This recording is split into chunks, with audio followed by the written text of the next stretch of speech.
Yo, what up, y'all? It's your boy Rob coming back at you once again with another live stream. So before we get started, you already know what to do. If you're not subscribed to the channel, make sure you hit the bell icon twice. Smash the like button, share this video out to all of your followers, and let's get it cracking. All right. So this is just gonna be a real quick stream. I just wanted to show you guys some things, because we're doing the whole audit of the United States.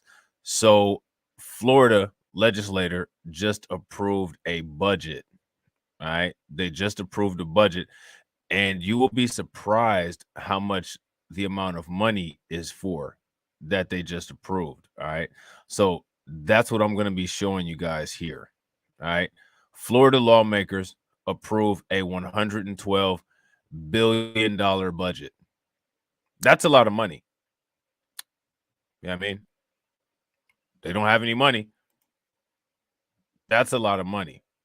$112 billion. All right. And it's the largest in state history. Where's the money going?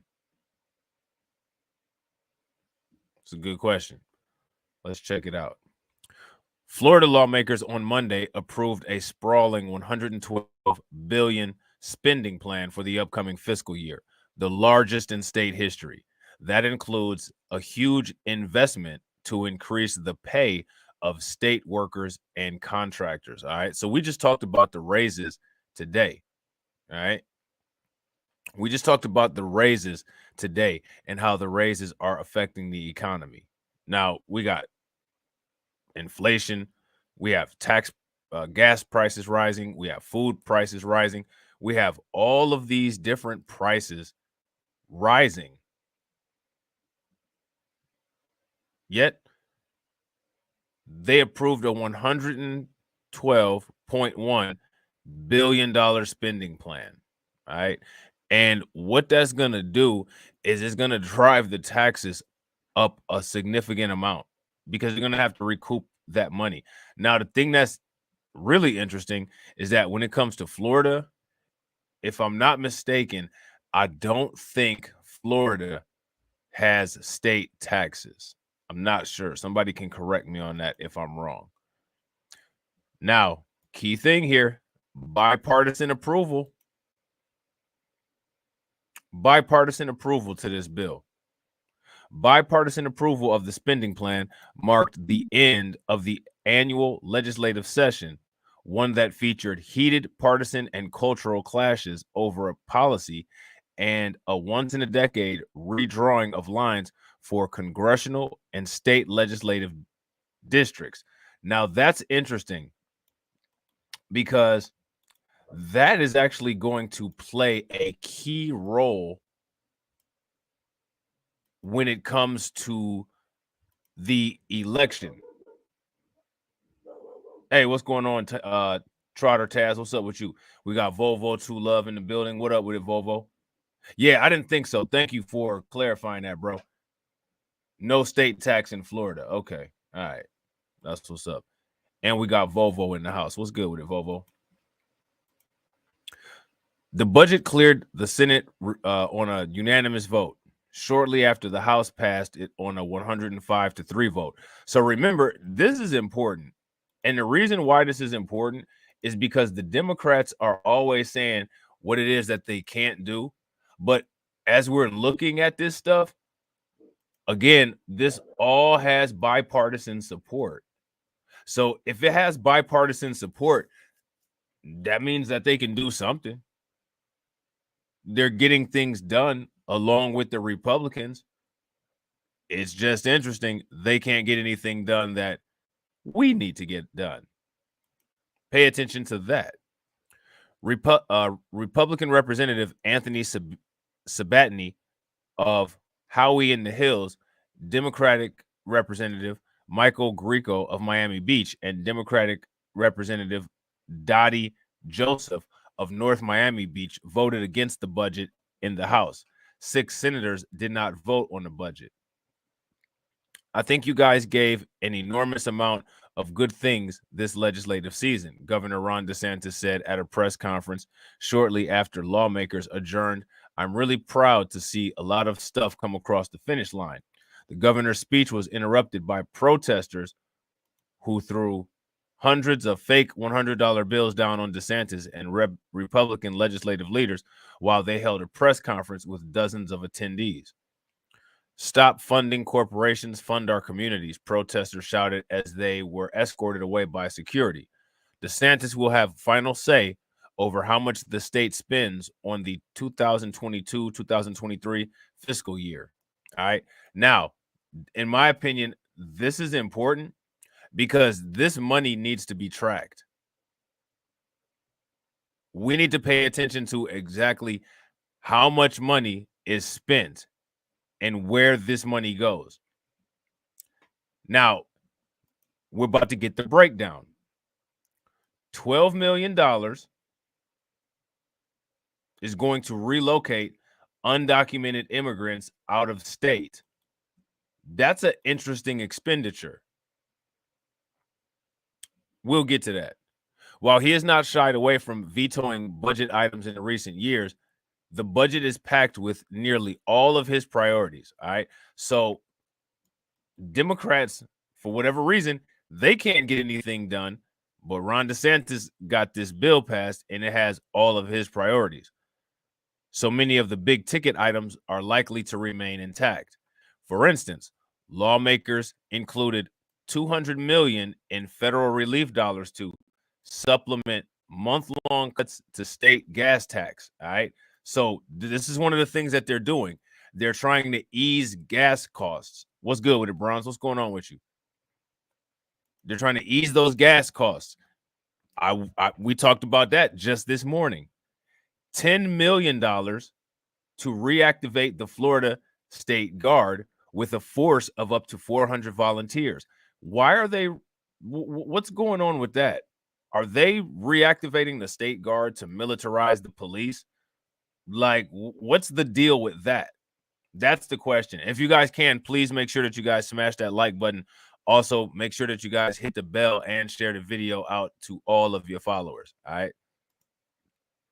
And $50 million for a job growth fund. All right. And again, this is just in Florida. The budget also included a 5.38 pay raise for all state workers and a commitment that no state workers will make less than $15 an hour. So that's interesting. They gave this is almost like a basic income. I wouldn't say universal basic income because it's just for the state, but it's a basic income. No state worker will make less than $15 an hour. And they included this 5.38 pay raise, which, let's check you guys' comprehension. 5.3% pay raise. Is that consistent? Is that consistent with inflation, or is that under inflation? Is that going to help anything or no? If it is, type in a 1. If it's not, type in a 2. Prosecutors and public defenders will see additional raises. Look at this. Between $5,000 and $10,000 for prosecutors and public defenders. And correctional officers will earn a minimum of $20 per hour. A $50 million spending item for a new appellate court district based in the hometown of the Senate's powerful appropriations chairperson is also a part of the budget. The move would allow DeSantis to appoint 7 new judges. Now, do you see the strategic moves that are going on? This is one of the reasons why it's so important for us to pay attention and follow this stuff. What do you guys think about this? The threats to withhold $200 million from 12 school districts, including Miami-Dade, Broward, and Hillsborough, that imposed strict mask mandates last fall, took another form in the budget. So it doesn't look like those school districts got any money from the budget. That's interesting. We'll go into that. While the legislature has officially adjourned, the leader of the Senate Democratic caucus on Monday suggested that lawmakers could be called back to Tallahassee for a special session over issues lawmakers didn't address, including affordable workforce housing and rising property insurance rates. Clearly, we're going back. Democratic Senator Lauren Book, of Plantation. That's what she said. What do you guys think about that? Let's go back up here. $112 billion budget, largest in state history. I don't see anything that looks like it's going to help any kind of black agenda.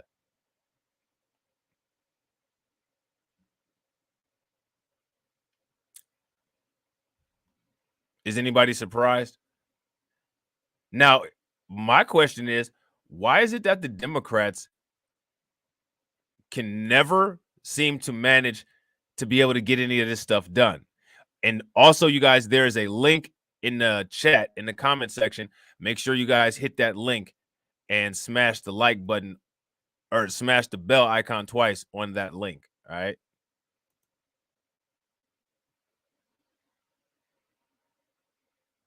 Now, I'm going to show you guys what the proposal was for the prosecutors and the public defenders.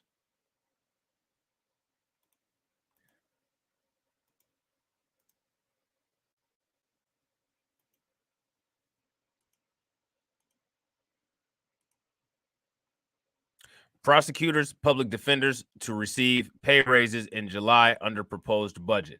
So now we know that this budget is not just a proposal. This budget is now reality. Now, I got a question for you guys. Is there anybody that's in here that's from Florida? If there's anybody that's in here that's from Florida, let me know. All right. Prosecutors and public defenders in Florida could receive pay raises of up to $10,000 on top of an inflation adjustment. Damn, I can't talk for shit. On top of an inflation adjustment of just 5% under the budget that the state lawmakers are negotiating for the upcoming year. So that's interesting. They're going to be getting an inflation adjustment. Okay, try to Taz, you in Panama City, Florida. That's what's up. Florida's a beautiful state, man. Florida is a beautiful state. The proposed pay bumps come as South Florida prosecutors pressured state lawmakers for increases, saying they were woefully underpaid, leaving in droves, and that shortages and turnover were endangering public safety. That's interesting. Florida lawmakers agreed to the pay raises on Wednesday as they finalized negotiation on a more than $100 billion state budget. So Florida is going to be shelling out $100 billion in expenditures. Now, my question is, what do you guys think that all of that $100 billion is going to go to? And is there going to be anything that goes to anything that helps anybody black? I don't think so. I don't think that's happening, especially with DeSantis down there. He's going to automatically knock it down just because, just to do it. You know what I mean? The legislature still has to vote on the budget, which we already know that they already have. Send it to DeSantis. They already did, signed it off, who has veto power over the proposal. Now, remember, they did this bipartisanly. This was already handled bipartisanly, okay? In earlier budget negotiations, lawmakers had settled on $5,000 pay increases and the inflation wage adjustments. But on Wednesday night, they added $10 million more for salary increases. Yeah, and I totally agree. Absolutely not going to help anybody black. I totally agree. As it stands now, assistant state attorneys, assistant public defenders, and assistant public defender chiefs would be eligible for pay increases ranging from $5,000 to $10,000. The pay raises would be effective July 1st. Miami-Dade State Attorney Catherine Fernandez Rundle led the charge in the fight this legislative season. In February, she traveled to Tallahassee and told lawmakers that shamefully low salaries had contributed to her office losing about 80 prosecutors last year. It's a public safety crisis, Palm Beach County State Attorney Dave Ehrenberg said at a press conference last week. People want to be prosecutors. They just can't afford it. Without pay increases and amid rising costs of living, prosecutors and public defenders are worried that they would not be allowed or not be able to compete with other major cities for the best young talent.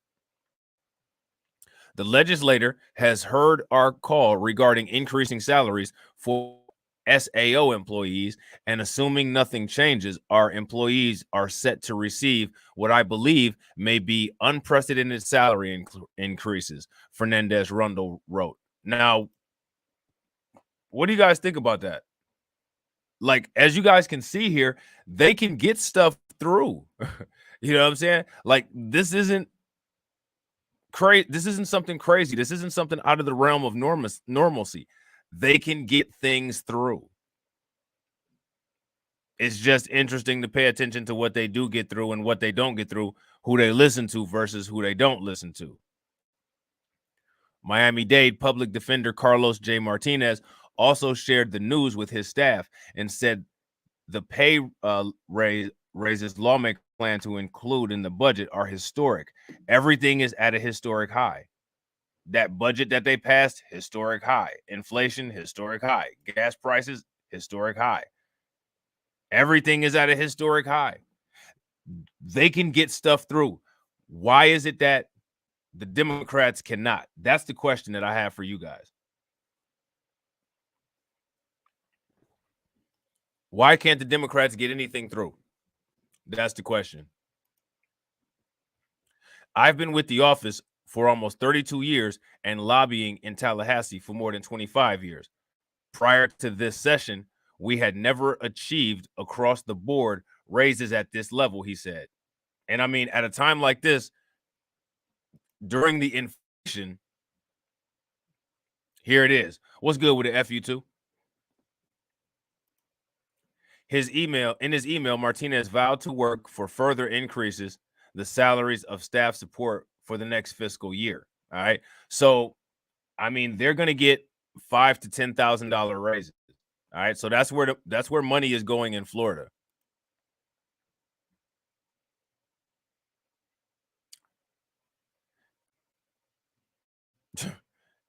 Here goes some more money that they're spending in Florida.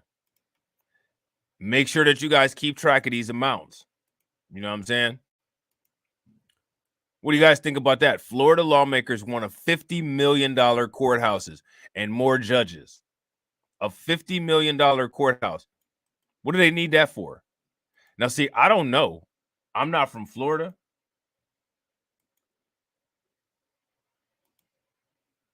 But I'm curious as to what they need that for.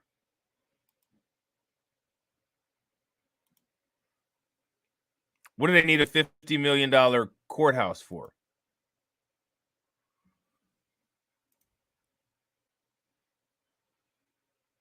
What is that going to help? Is that going to make the job easier? Like, new courthouse would likely be in Lakeland, where several top Republicans live, so it's for convenience. State lawmakers are preparing to carve out a new appellate court district based in the hometown of Senate's powerful appropriations chairperson, giving Governor Ron DeSantis the chance to appoint 7 new conservative judges. You see how the strategies are going, guys? They don't need that courthouse, but look what they're doing. You see, they're redistricting, they're carving things out. Now, got to ask yourself the question, what are the Democrats doing? You see, Ron DeSantis is making moves here. You know what I mean? He's trying to get some shit done. I don't see that coming from the other direction. This is from March 8th.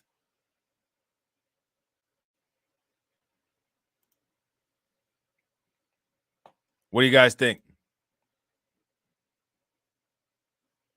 So you got to ask yourself, why is it that the Democrats never really take any initiatives like this?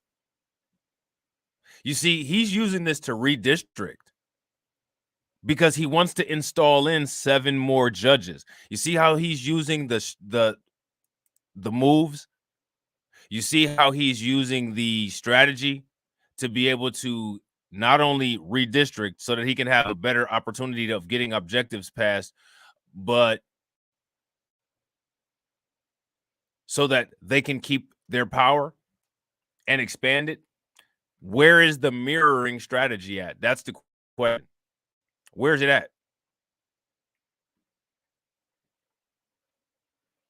Although numbers of appeal courts cases in Florida is at the lowest point in years, lawmakers have agreed to spend $50 million on a new courthouse and at least $4 million more each year on judges and support staff. So that's a total of $54 million that's about to get spent. Yeah, no counterbalance. So this is what we got to ask when it comes down to the 2022 midterms, when it comes to the 2021 election, or I'm sorry, the 2024 election. You guys, the Democrats, they just kind of sat there and let this stuff happen. I mean, like, what were they doing during this?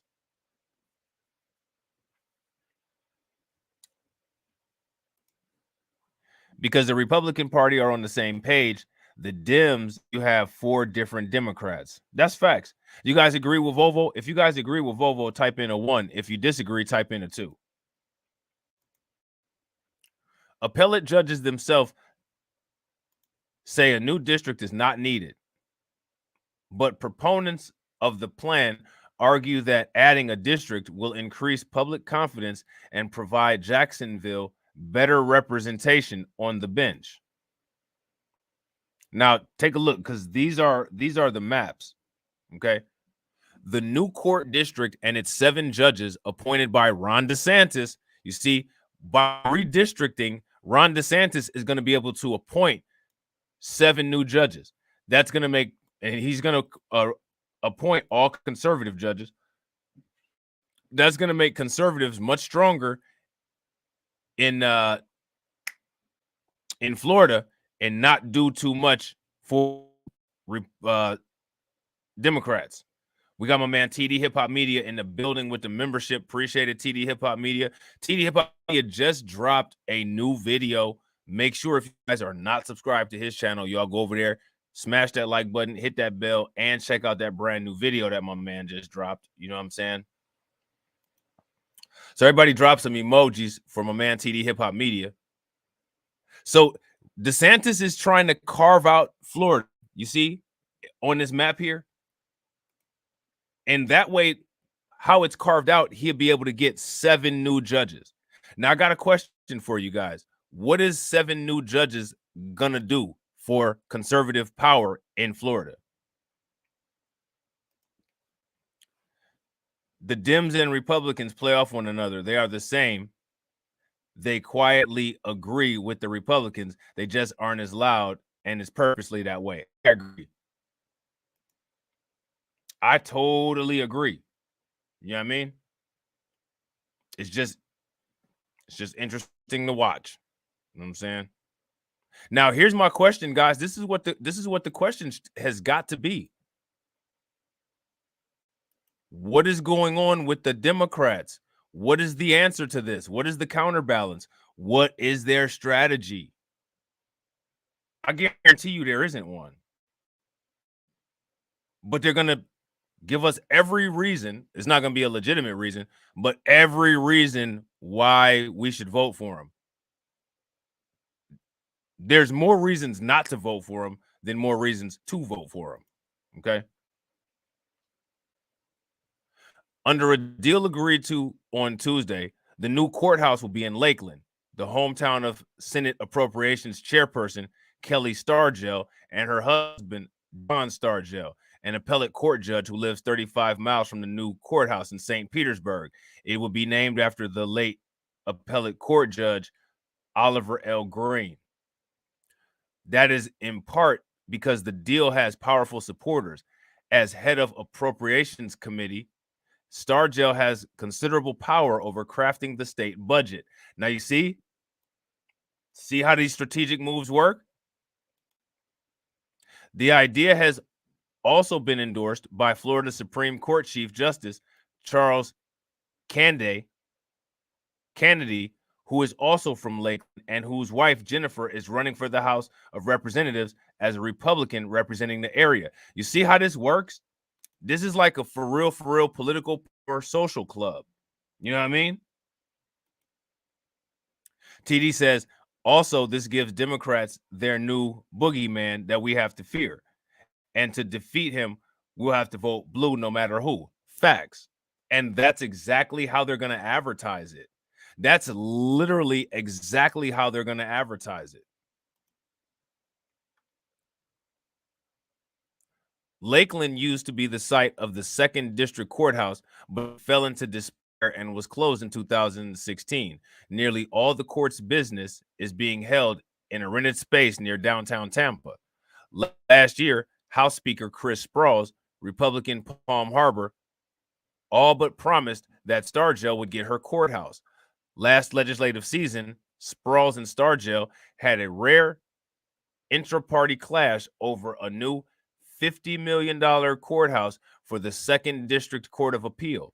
Stargell tried to have it built in Lakeland, and Sprouls, a former prosecutor, wanted it built in St. Petersburg and named after one of his mentors, the late Pinellas Pasco State Attorney Bernie McCabe. So this is the nonsense that they're fighting over, and they got this $50 million. All this stuff passed. Sprouls won out last year, but afterwards he said in a statement that Stargell's long-term vision for addressing the judicial needs of Polk County will be realized. 12 days later, Kennedy created a working committee of judges and lawyers to evaluate the workload of the state's appellate judges. Florida's appellate judges handle appeals in civil and criminal trials across the state. Since 1979, the state has had 5 appellate districts, each with a courthouse, judges, and staff. There are currently 64 district appellate judges spread across the 5 districts. Last time the Supreme Court convened a committee to evaluate appellate court workload was in 2006. At the time, appeals court cases were on a sharp rise, but the working group found there was no compelling need to create a new district. But see, now they're creating a new district, and guess what? Yo, what's up, Fallen Angels? They're creating a new district, and Ron DeSantis will be able to get 7 new judges.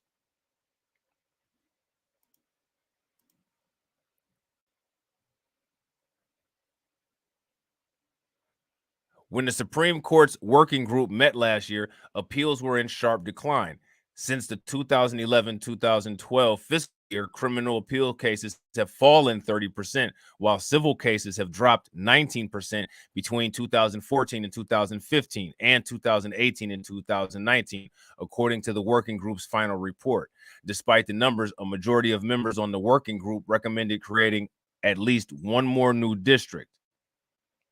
The primary rationale for the recommendation, the majority wrote, is that the creation of an additional district court of appeals will promote public trust and confidence. Now, I got to ask you guys a question.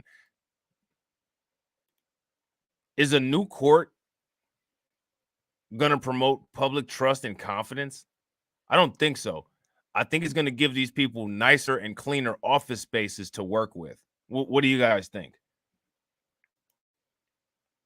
But the only people who seem to be aware of the appellate court's existence are other lawyers, said Blaze Tredis, public defender for Brevard and Seminole counties, who served on the working group. It didn't make any sense to me, Tredis said. Tredis joined 4 of the 5 appellate judges on the working group to recommend against the new district. The other appellate judge on the group did not vote. The 5 district chief judges also wrote that the new district wasn't needed. There is no need to increase, decrease, or redefine appellate districts, they wrote. But Kennedy and the majority of Florida Supreme Court justices disagreed. Now, here's my question, you guys. Why would they do the redistricting? That's the question. That's what we need to think about. What is it that they're trying to do? What angle is it that they're trying to take? What power is it that they're trying to get? What is it that they're trying to control? They're not doing it for no reason. They're doing it to get an advantage somewhere. What advantage is it that they're trying to get, and where? They wrote the new district and corresponding judges were needed in part because judges from Jacksonville suffered from a serious underrepresentation on the First District Court of Appeal, which stretches from Jacksonville to Panama City. All right. They wrote that only 2 of the 15 judges on the First District, or 13%, were from the Jacksonville area, even though the area made up 29% of filings for the district. Now, that's interesting. That's interesting. Why is that interesting? That actually brings up an extremely interesting point. Let's stop for a minute and have a little bit of a discussion.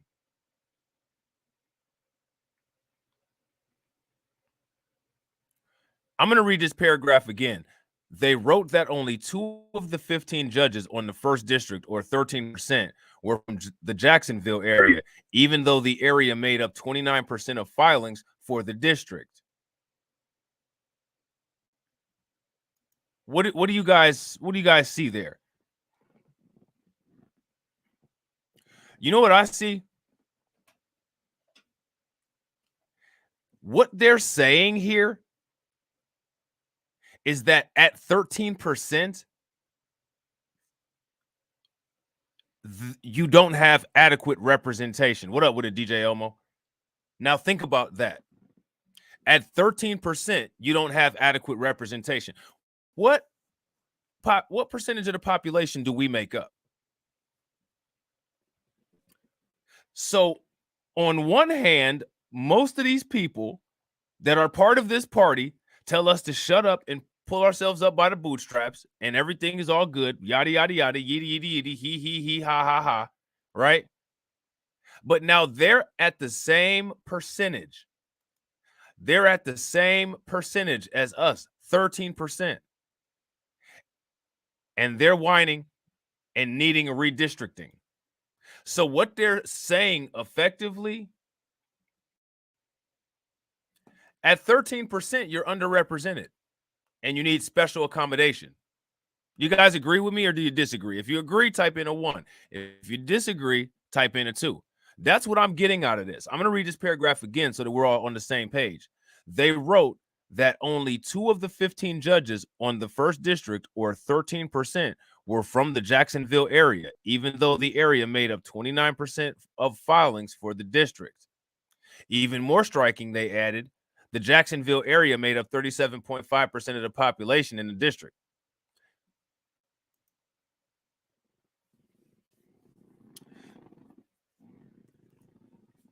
Now, how I think people should do is, do you see this strategy that these judges are using to redistrict? Black voters should try to redistrict areas that join together to concentrate us into little packets like what's going on here.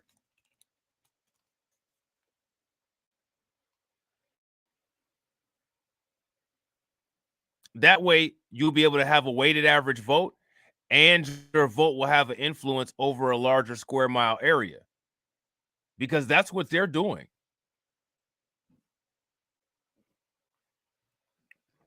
Now, here's the question. How does one accomplish that? Because it can be done. I'm sure it can be. And here's the even better question. Why are the Democrats not looking to do that? Has anybody heard of the Democrats pushing for any kind of district manipulation or trying to concentrate voters or concentrate power in certain packets or areas? Why would they not do that? See, come 2022, come 2024, in my opinion, these questions, they need to be confronted with these questions.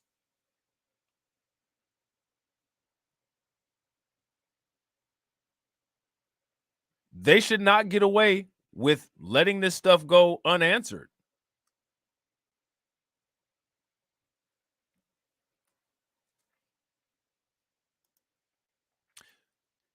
Ricky Polston, the only dissenting justice, wrote that their reasoning was flimsy. No additional district court of appeal judges are needed. Polston wrote in a follow-up opinion, none. He wrote that the Supreme Court standards for redistricting are based on court filings, not population, and cases from Duval County, not other counties, showed that the most the court needed was one or two more judges from Jacksonville, which the court could create and appoint without creating an entirely new district. So again, there is some reason why they want to create new districts. I think it's important for us to figure out what that reason is. Because they're doing it for some reason. They're not doing it for no reason.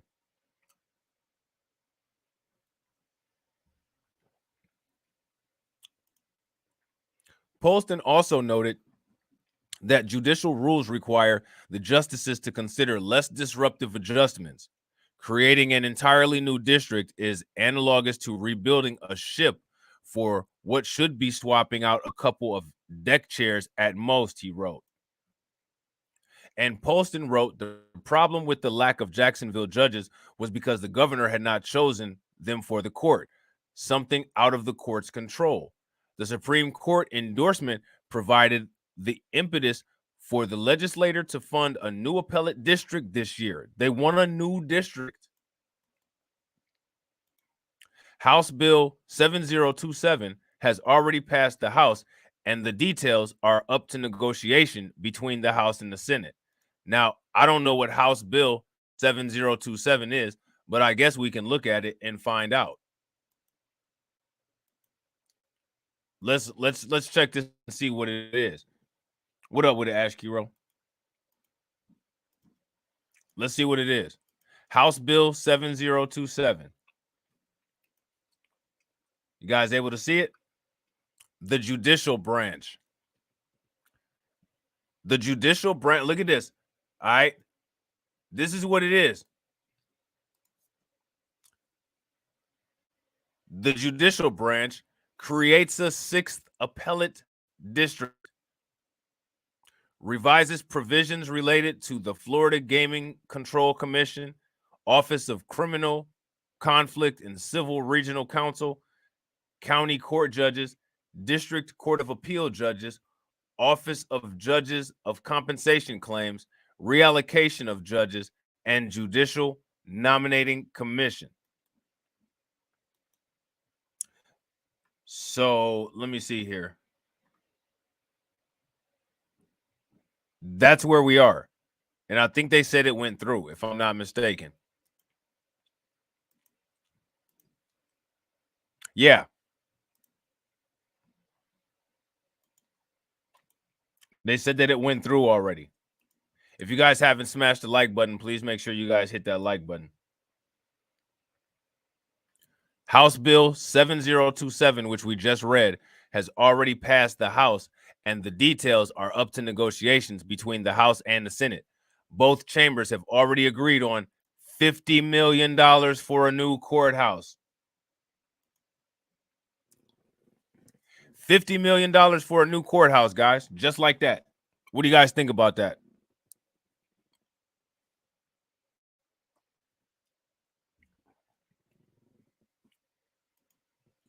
During one of the bill's 2 committee stops, Representative Tommy Gregory, a Republican from Sarasota, repeated that the new court would boost public confidence since appeals would not take as long with more judges. I think they want more. There's something more behind those judges. Those judges are going to be included in decision-making processes, and in those decision-making processes, they're going to have more power if they have more conservative judges around. But that's just my thought process. I'm curious what you guys think. That would help Floridians who can't afford to keep attorneys on the rolls for a year, said Gregory, an attorney. You cannot have law and order if the public loses confidence in their cases. So this is also for law and order. A vote for creation of a 6th appellate district and the additional judges is really a vote for the little guy in the system who may be up against somebody with deep pockets. I don't know how that works. What do you guys think about that? Republicans getting stuff done. My question, guys, is what are the Democrats getting done?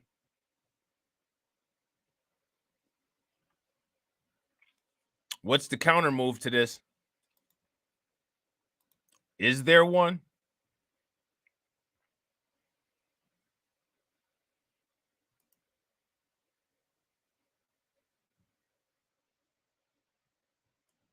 Is there a counter move for this?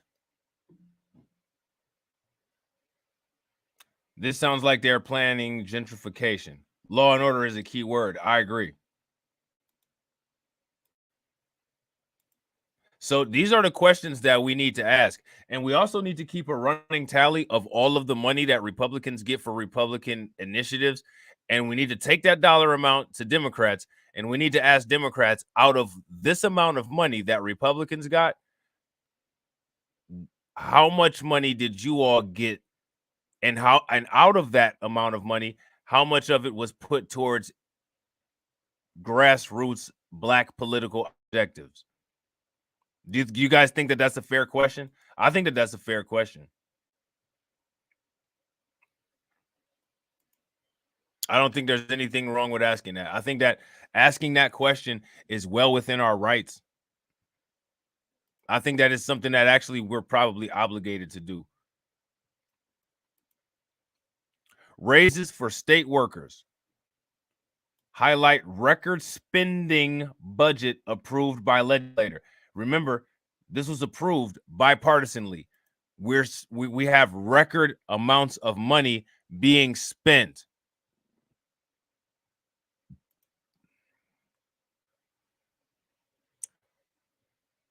This is an article from, as you guys can see, March 11th. Okay.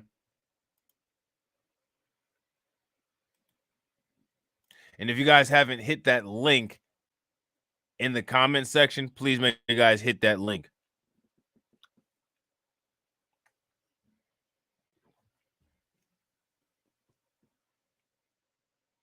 What do you guys think about this? Look at all this money going all over the place. This is just in Florida. You guys do realize that, right? This is just in Florida. This is not nationwide. This is just in Florida.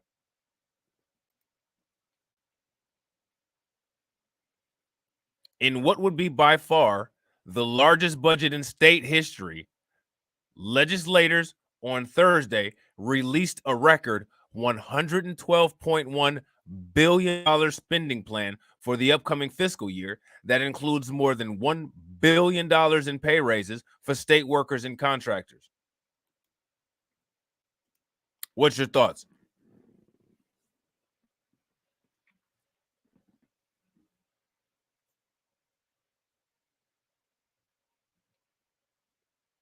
It's a lot of money.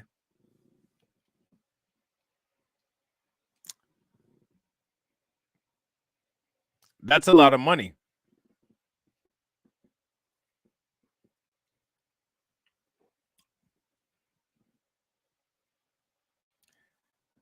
That defund the police thing must have got them salty. Now they're making it rain on them. Facts. But you know what? I mean, Biden said refund the police. And we're going to get to that in a minute.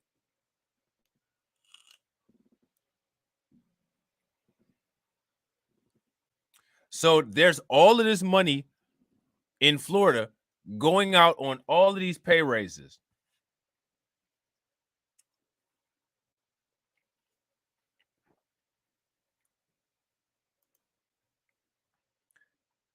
All state workers will see an across the board 5.38% pay raise.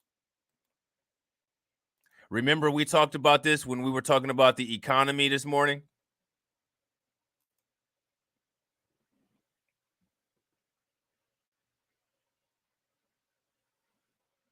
What do you guys think about that? Seriously.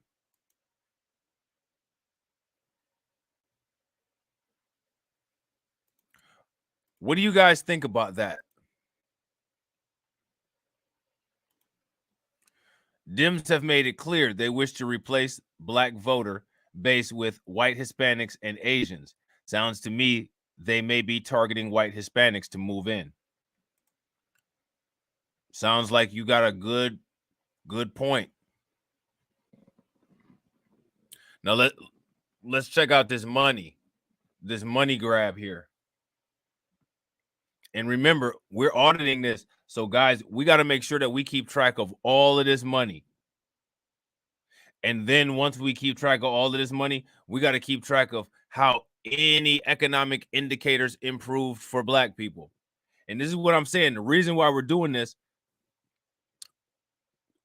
you'll be able to watch all of these videos and then ask yourself all of these questions during the political season in 2022 and 2024, and then hit these people with these questions, because these questions need answers. Now, I got a question for you.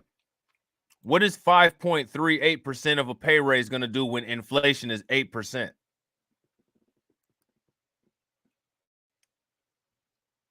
What is that doing? Is that helping anything? No state worker will make less than $15 an hour. So basically they have a minimum pay raise, or a minimum pay rate for state employees. No state worker, no state employee will make less than $15.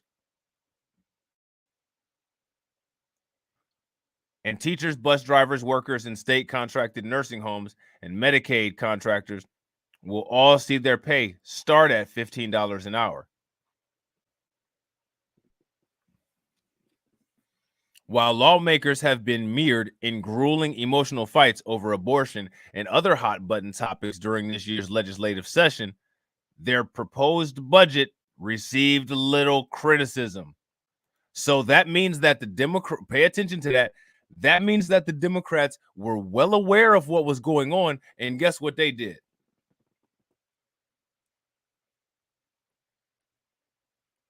They just sat back. You see what it says right here? Their proposed budget received little criticism. And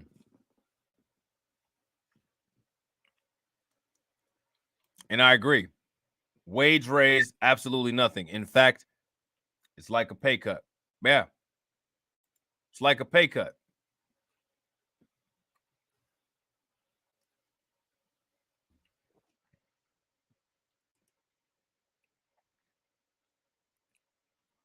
The spending targets a host of practical problems, lawmakers say, including inflation, but it also addresses critical worker shortages.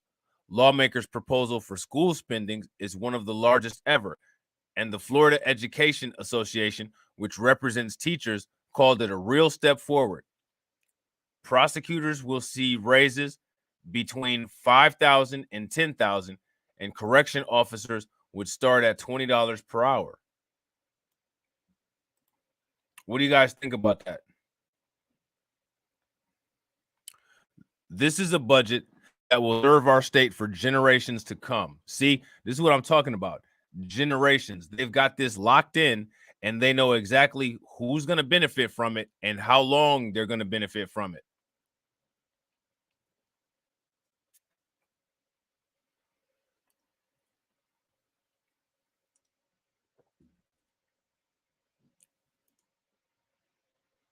Senate President Wilton Simpson, Republican of Trilby, said in a statement, Simpson made the $15 minimum wage a priority this legislative season. The proposal was praised by Vicki Hall, president of the American Federation of State, County, and Municipal Employees Florida, the largest union representing state workers.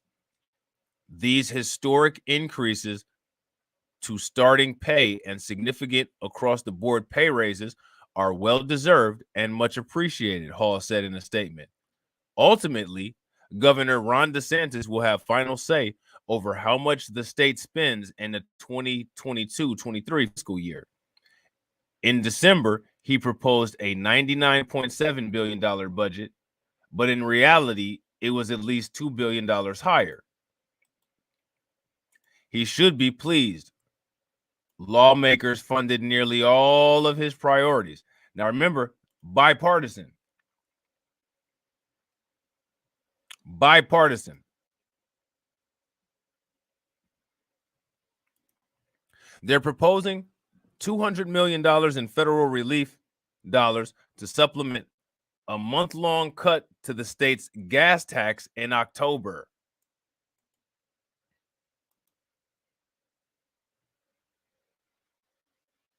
I mean, what do you guys think about that?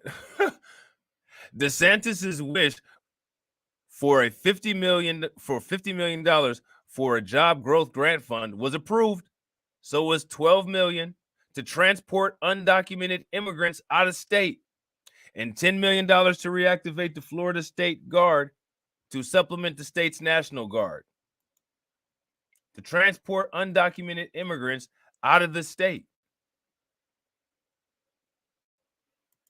That's what money is being spent on.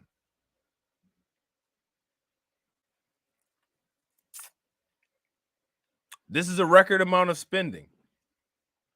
The record spending plan is thanks to the state's booming tax rolls coming out of the pandemic and billions of dollars handed down from Congress. Look at this. Billions of dollars handed down from Congress. But we can't get anything. Why? Why is that? The budget is 10.4% higher than last year's $101.5 billion budget, which would be the largest one-year increase in the last decade, according to data from Florida Tax Watch. I mean, like, legislator is set to approve the budget and end its legislative session on Monday. Here goes more money. Pay attention, guys.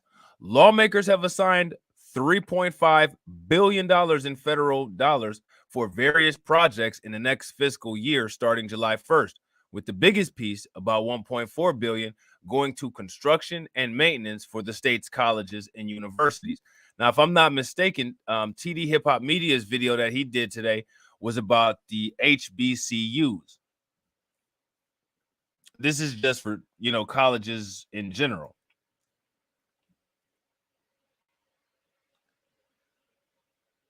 They're getting $1.4 billion for construction and maintenance. Another $400 million is going to support rural broadband initiatives. What does that mean? Rural broadband initiatives. $400 million is going for that. Another $80 million is going to build a new state emergency operations center, and $115 million is going to repair and renovate the state capitol grounds.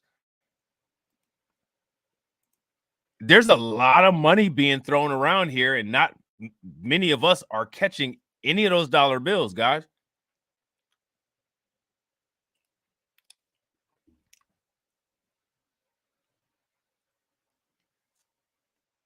Yep.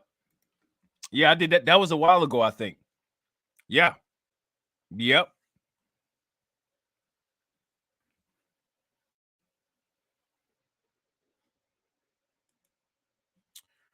Yep. Oh, look at this. They're also spending federal money on arts and culture.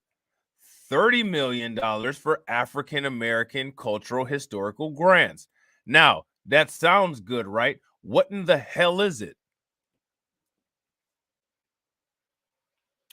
$13.8 million to build a state artifact facility, and $10 million for cultural facilities and grants. What the hell is this $30.3 million for African American cultural historical grants? Who knows what the hell that is? Is there anybody that knows? And if you guys can smash the like button, please make sure you guys smash that like button and make sure that you share the video out to all of your social media. What is this $30.3 million, guys? Did anybody ask for this? Do we even know where it's going or what it is? Just got a breaking news alert. The stock market in Hong Kong, it dipped 3% again from this morning. Everything's going as we planned. as we said it would.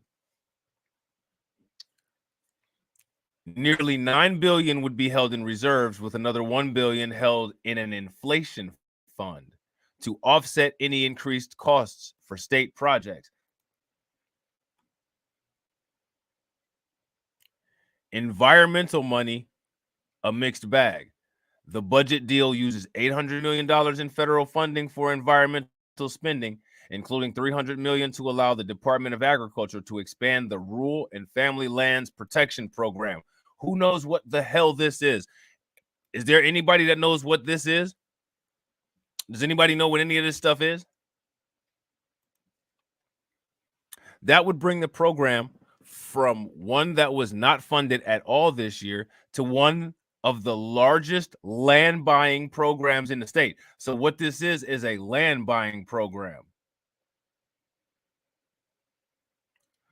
That program and 4 others totaling $349 million were sought by Simpson, who is running for agriculture commissioner. Under the budget agreement, the money would be held in reserve until January 1st of 2023.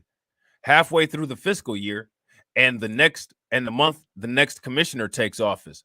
The current agriculture commissioner, Democrat Nikki Fried, is running to challenge DeSantis for governor. Some environmental advocates noted that the Florida Communities Trust Program, which provides matching grants to create parks close to where people live, is not funded. This is wholly inadequate to address the needs for clean water, productive agriculture, and parks for people, said Lindsay Cross, Water and Land Policy Director for Florida Conservation Voters. Hey, what up, Tammy? What's good, Carla? No, you good. Don't even worry about it.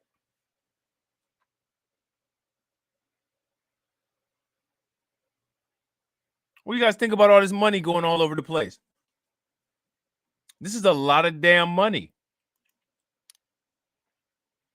The environmental budget also includes $100 million for Lake Okeechobee water storage wells, projects sought by the sugar industry and Simpson, and $168.7 million in Florida Forever programs and land acquisition spending at the Department of Environmental Protection. Now, here's the healthcare part, okay? On the healthcare side, Florida leaders once again turned down billions in federal subsidies that the state could have used to expand Medicaid to hundreds of thousands of working poor Floridians. Lawmakers cut the bulk of a $309 million fund for hospitals that serve the state's poorest and sickest Medicaid patients. Jackson Memorial Hospital in Miami appears to have lost out on more than $71 million with that decision. 2 Broward Health hospitals lost a combination of $22 million or so. All hospitals are facing a serious staffing crunch and significant inflation in the cost of everything they do, said Justin Sr., CEO of the Safety Net Hospitals Alliance of Florida. Losing this funding next year will put pressure on these facilities. However, some hospitals were spared. The state included nearly $85 million in extra funding for certain children's hospitals, such as Johns Hopkins All Children's in St. Petersburg, and other hospitals, including Jackson, will continue to benefit from a program began in 2021 that brought more than $1 billion in new federal funding during this first year. Look at all this money. What you guys need to be paying attention to is all of this damn money. You know what, TD? Can you send it to me on you know what? Hold on real quick. I'm about to send you a message real quick. If you could send it to me here, I'll throw that bad boy up on the screen. Cause I wouldn't mind looking at that.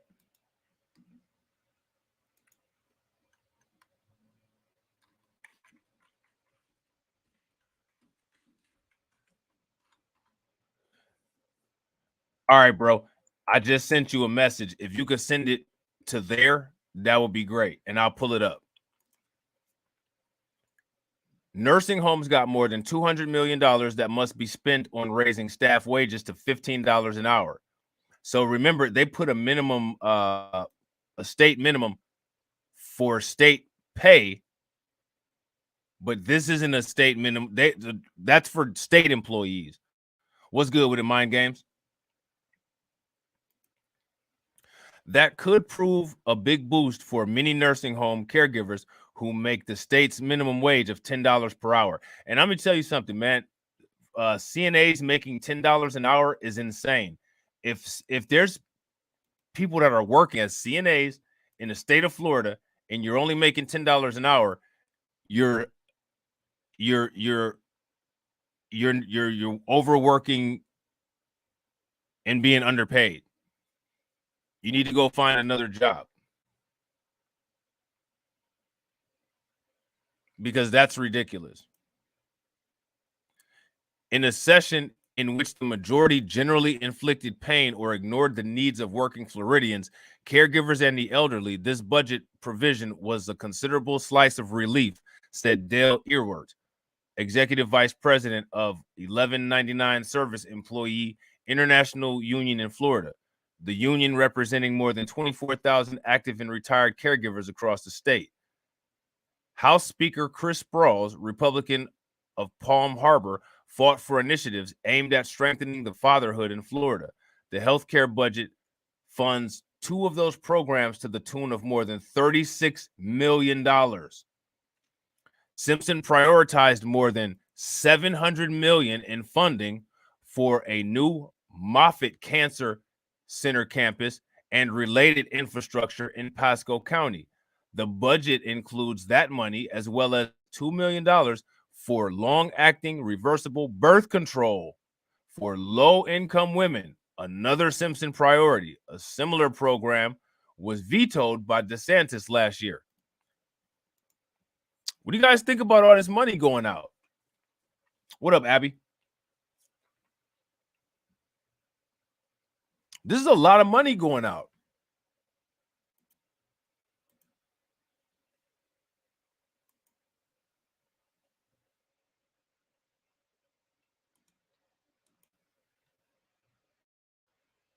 A lot of money going out. Big increase for school funding. Lawmakers agreed to spend $24.3 billion for K through 12 education, including a $250 million boost to pay teachers. Half of that would be dedicated to increasing minimum wage, teacher salaries to $47,500. That's kind of crazy that those teachers only get paid $47,500 and they're in Florida. That's insane. That's not a good pay rate at all. And if you guys can, please make sure you guys smash that like button.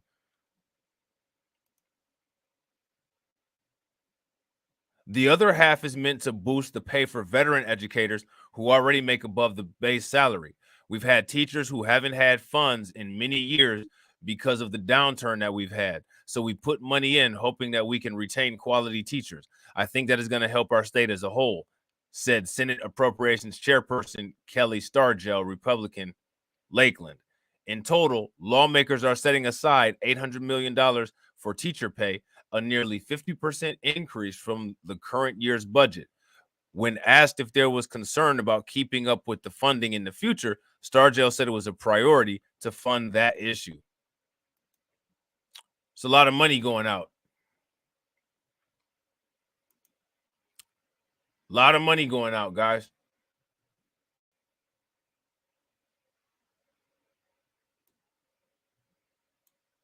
What do you guys think about that?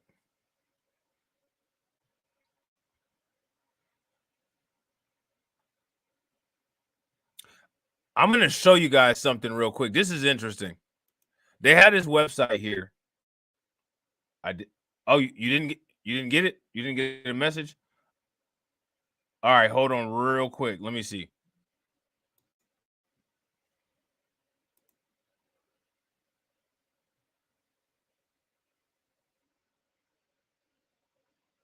Let me see. Hold on real quick.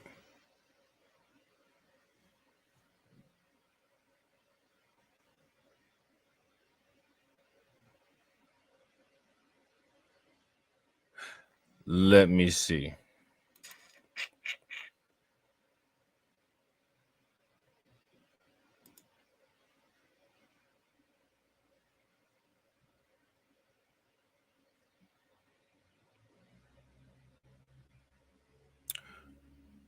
Of course, my email is taking all day to load.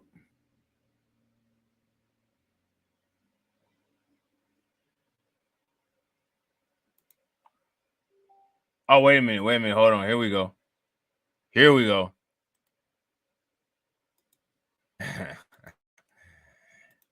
I got it. My bad. You know. My bad.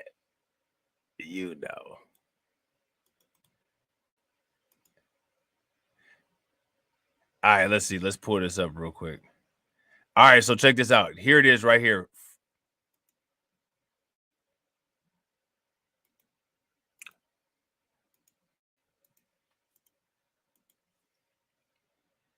Let's see. You guys able to see that? Florida African American Cultural and Historical Grants.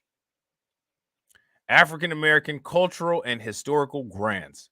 The Florida Department of State accepted applications for the African American Cultural and Historical Grant Program from November 11th through November 30th of 2021.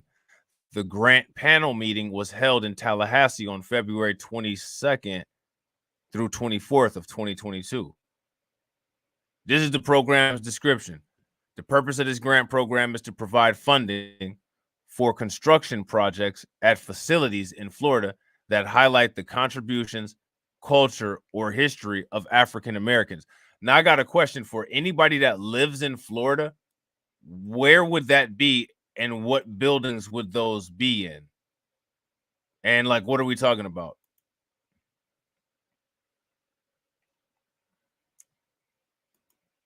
Like, how do you even qualify for this? Like, what do they mean?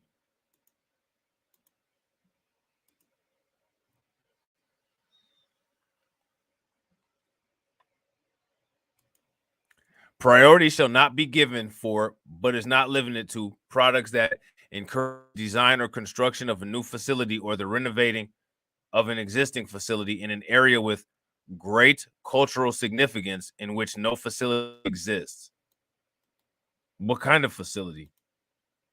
Enhance the beauty or aesthetic value of facilities named for significant African Americans, or restore facilities to on the National Register of Historic Places. Okay. I guarantee you, like, none of this money got given out to anybody. I'm gonna read this again because I'm kind of confused. I don't know what yeah, that's what it sounds like. They're just paying people off. All right, I need you guys to pay close attention. Help me out if I'm missing something here, okay? Because I might actually be missing something. The Florida Department of State accepted applications for the African American Cultural and Historical Grant Program from October 11th through November 30th of 2021. The grant panel meeting was held in Tallahassee on February 22nd through 24th of 2022. All right, this is the program description. The purpose of this grant program is to provide funding for construction projects at facilities in Florida that highlight contributions, culture, or history of African Americans. I don't know what those places would be.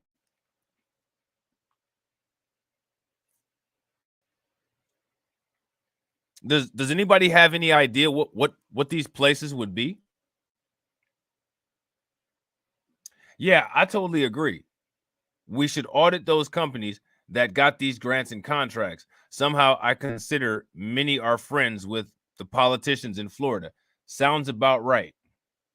That could be a library or a museum. Yeah, that's a good call, Donna. I don't know where these places are though. I You know what I mean? Like, I'm not exactly sure. I'm not exactly sure where they are or what they are. I'd like to. I think that they should have spelled that out better in the program description. They should have been very specific. Enhance beauty or aesthetic value of facilities named for significant African Americans. What does this mean? Named for significant African Americans. What does that mean?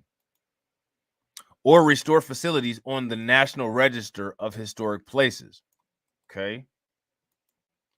Funding for this program is provided by the Coronavirus State and Local Fiscal Recovery Funds Program as authorized by the Department of the Treasury. All funds distributed under this program may only be used in compliance with both state and federal regulations, including applicable provisions of 2 CFR 200, uniform administration requirements, cost principles, and audit requirements for federal awards, and all other applicable statutes, regulations, executive orders. I'm still kind of confused as to who's eligible, what kind of facilities are eligible for this money. Yeah, it's extremely ambiguous.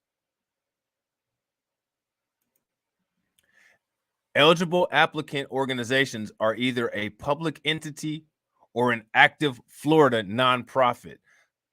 So now we're starting to get to where we're defining it through being ambiguous. Eligible applicant organizations are either a public entity or an active Florida nonprofit. So that takes out a lot of small businesses.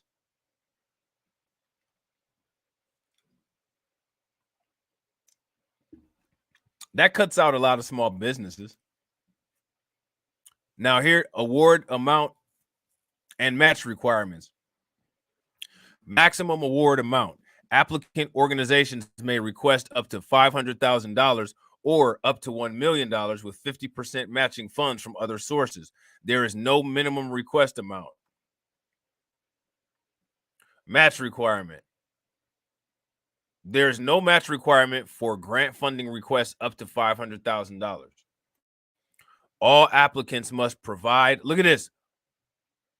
All applicants, organizations must provide a cash match of 50% of funds requested above $500,000 from the department. For example, if the request amount is $100,000, the match amount is $250,000. This would be 50% of the $500,000. That is above the first $500,000 for the total project budget of $1,250,000. For full eligibility, application requirements, match requirements, allowable and non-allowable expenses, application review criteria, and panel scoring, and other grant details, download the full guidelines here. We probably should read these full download requirements, and we probably should look at these application requirements. Let's just look at this application requirement. Well, this is a lot. This might actually be something that me and TD could look at for just talking or for radiation information, because it's kind of lengthy, which means that more than likely they're going to have you read a bunch of BS, and it's not going to really have anything beneficial for it, which is one of the reasons why they gave the money. They're not going to do anything that makes any damn sense. Florida Budget Hub. This is what I want you guys to see here. 2022, 2023 budget updates. The budget conference agreed to $112.1 billion. Okay. You guys see that?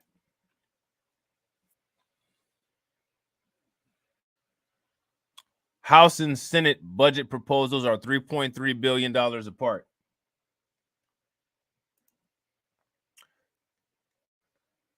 Now, this is what you guys should take a look at. This is the budget snapshot. $101.654 billion in total spending. This is where it all went. All these little numbers under the big one. And then they have the description on the side here.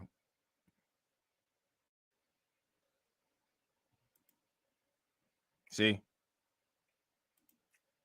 Look at this overview here. Program area and source. Appropriations by program area. Education. General state revenue. So here's my question. TD always says that one thing that we should do is pay attention to local elections. I agree with that.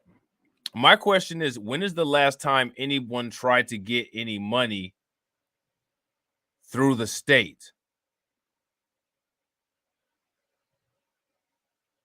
That's my question. We do a lot of going to the federal government and petitioning and saying everything that it is that we say, but when have we ever tried to go through the state? That's my question. This is one of the things that Ron DeSantis wants to do here.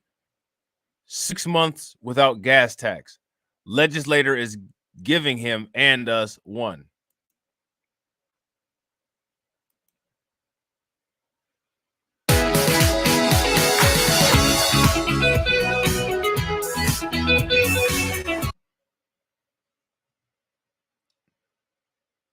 Let's see here.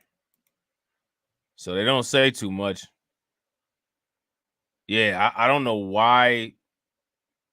I don't know why this doesn't have any sound, but I guess this is just showing how long the lines are at the gas station. Like, that's what this is right here. It's the gas station.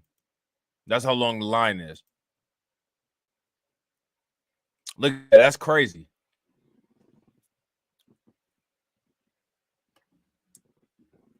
It looks like they have a gas tanker hooked up to the refill vats, just sitting there continuously. Like, that's wild.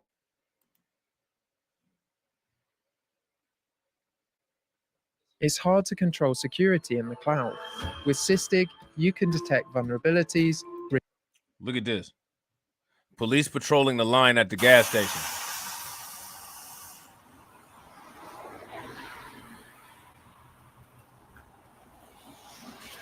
Look at that. That's the line. See, the economy is in shambles. We're about to be experiencing these monetary policy manipulations where they increase the interest rate to try to accommodate for inflation. That's going to have a negative effect.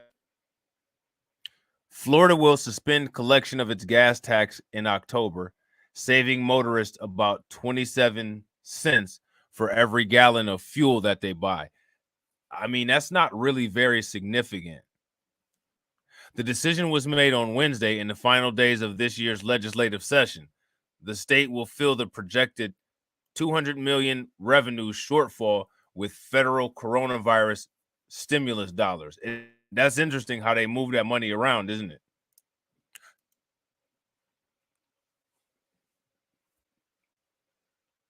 That's interesting how they can do that.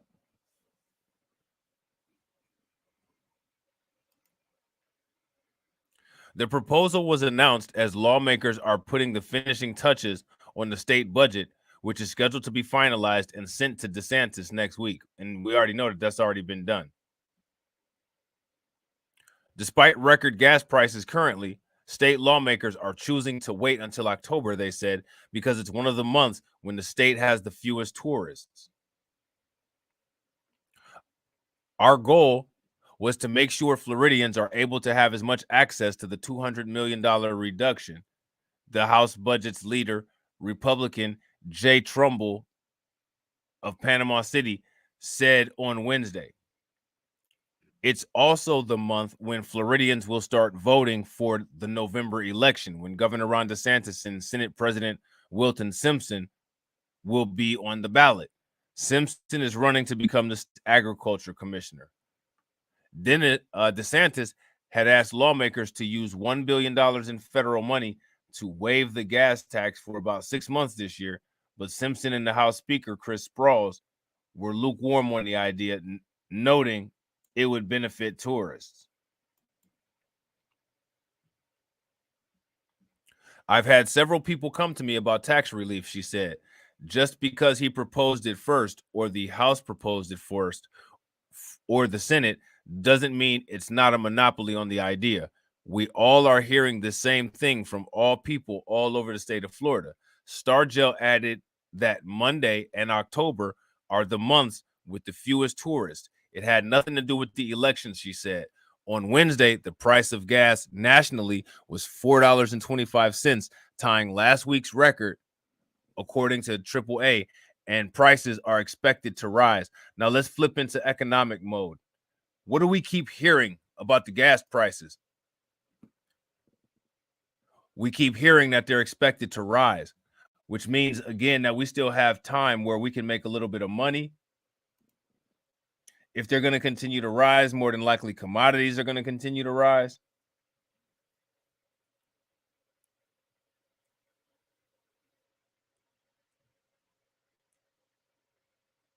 So how do we get on the right side of those price increases? Anytime there's a price increase, we're not trying to be spending money. We're trying to be making money, right?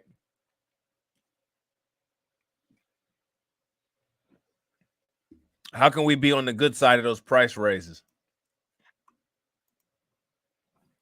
In Congress, Republicans have restricted a cut to the federal gas tax, calling it an election year stunt for Democrats who might be vulnerable in the fall's midterm elections.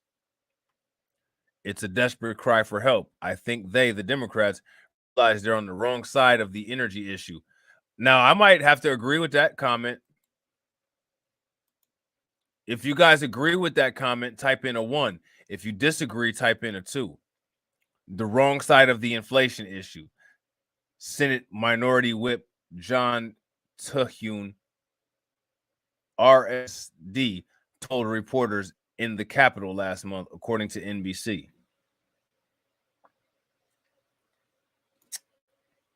A lot of money going out. Very, very difficult to see if that money is going towards anything that we have going on. My man Jay Bird is in the building. What up with it, Jay Bird?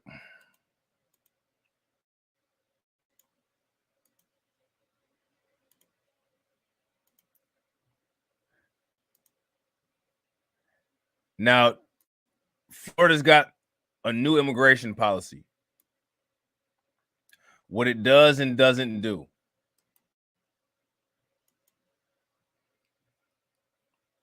Now, here is my thing. The reason why I want to show this is I want to see if they put the amount of money that this is going to cost in, because they're spending a lot of money on this. It doesn't look like they have any dollar amounts.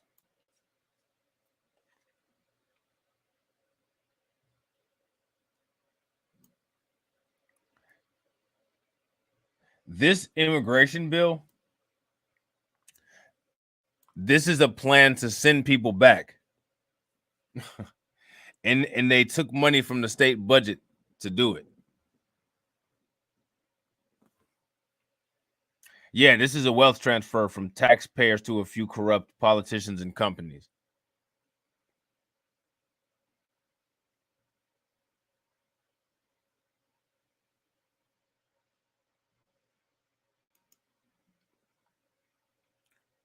Florida could soon have a new immigration bill in the books that has stoked fear among the immigrant communities. But in practice, it's likely to serve more as a messaging tool than a policy crackdown. That's because there's not a lot that the state can do to address federal immigration system, which Governor Ron DeSantis and Republican lawmakers say is in crisis and broken.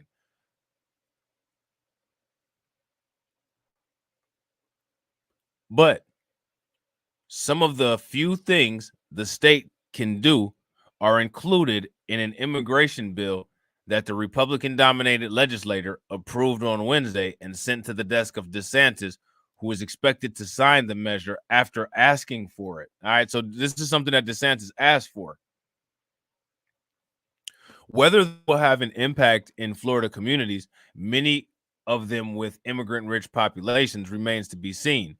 Here is what we know and don't know about the proposed law and what it could mean for undocumented immigrants in Florida in the near future. Now, here's my thing. If they're undocumented, I mean, I don't understand, like, that's not a crisis.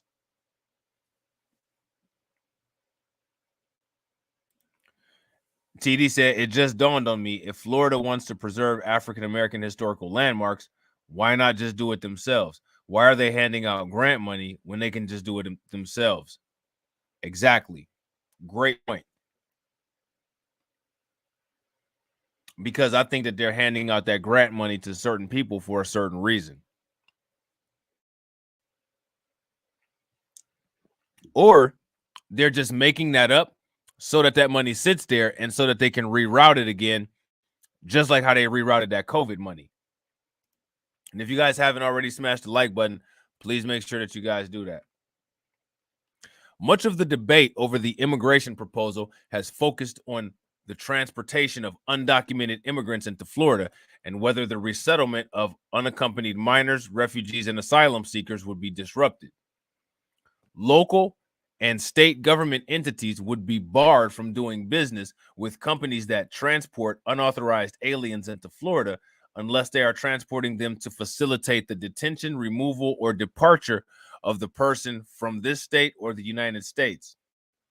Airlines, bus companies, or even independent contractors would still be able to transport undocumented immigrants in the state on behalf of the federal government, but they could risk losing a state or local contract for doing so.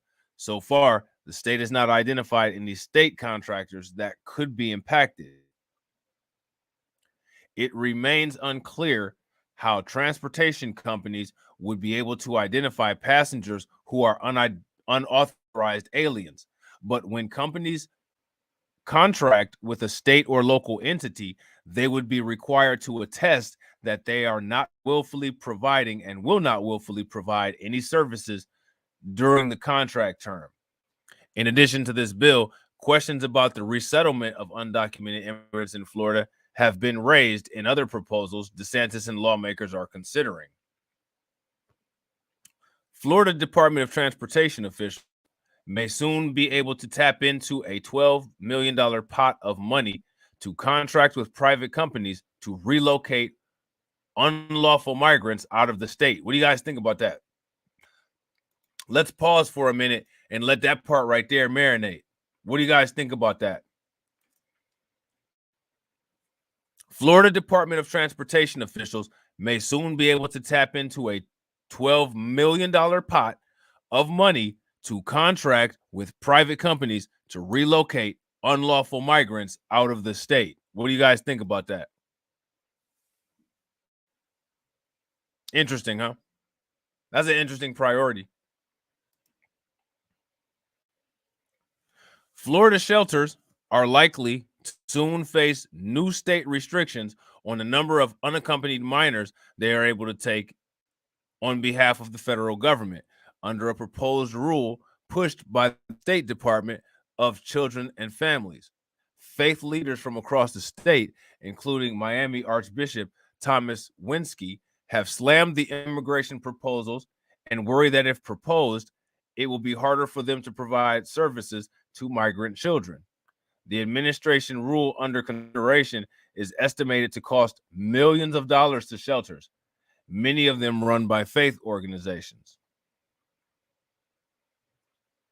People who are considered to be unlawfully in the country under federal immigration law would be targeted in the proposal.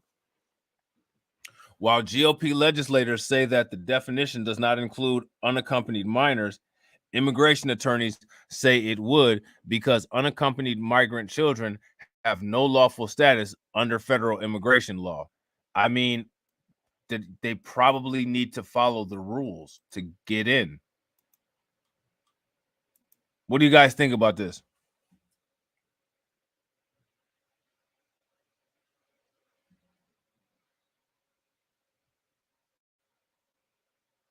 Now, here's the thing that I find the most interesting. None of this will probably affect any of those Ukrainian people that come in here.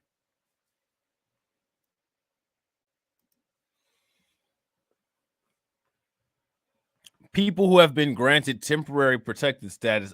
Look, this right there, such as Ukrainians fleeing their war-torn country or who are protected under the Deferred Actions for Childhood Arrivals program would not be impacted, according to lawmakers.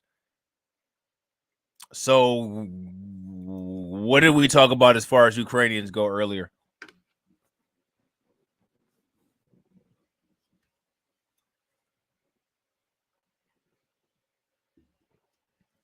What did we talk about as far as the Ukrainian people earlier? I told you guys they would get the green light on everything. But concerns remain about people who are seeking asylum but have a pending application.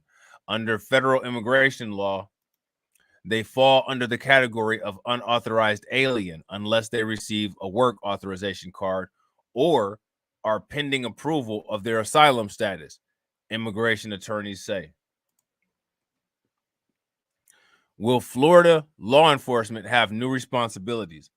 All Florida law enforcement officials that operate a county detention center would be required to participate in a federal immigration program known as the 287G, designed to identify and catch undocumented immigrants in this country in county for jails after they are arrested. Now, that's interesting.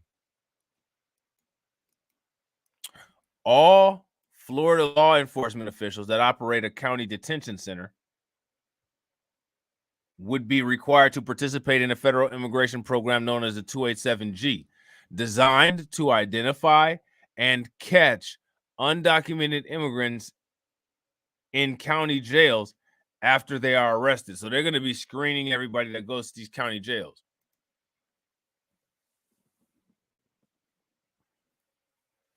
Yeah, I agree, Val.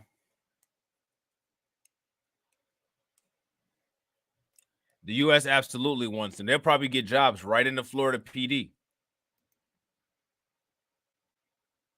Currently, 48 Florida sheriffs are taking part in the program, a number that has soared under the DeSantis administration. Is anybody surprised by that? The proposal will require county detention facilities that have yet to participate to enter into a cooperative agreement with the U.S. Immigration and Customs Enforcement by January 1st of 2023. In practice, that means that within the next year, more county-level correctional officers could be traveling to Charleston, South Carolina, to be trained by ICE at the expense of local jurisdictions. Officers would be trained to identify, interrogate, and turn over inmates for being in the country illegally, including some who may still be awaiting trial on criminal charges. They'll be working under supervision of ICE. In order to be certified and allowed to perform immigration officers' functions, local officers need to pass a test with a minimum score of 70%. ICE may require additional training. What else would change? Local governments would not be able to enact policies that would prohibit them from sharing information with state agencies about immigration status of people in their custody. This information sharing requirement is the brainchild of DeSantis, who for months has complained about federal immigration officials not sharing enough information with the state. When an undocumented immigrant enters the court system, courts and all detention facilities would be required to collect the immigration status of every defendant in each criminal case. Now, here's my question.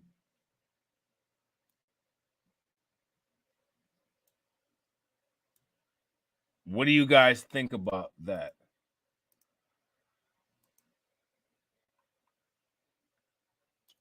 What's you guys' thoughts on this?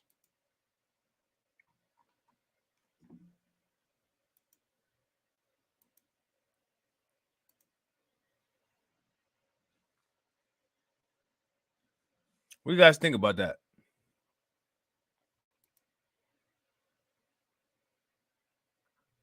I mean, these people come up with the craziest shit. Like, you can't make this up. Look at how outraged DeSantis is over some damn masks. Look at him. $200 million penalty was aimed at 12 school districts that required masks. Is it that deep? These people really believe that there's something called mask supremacy.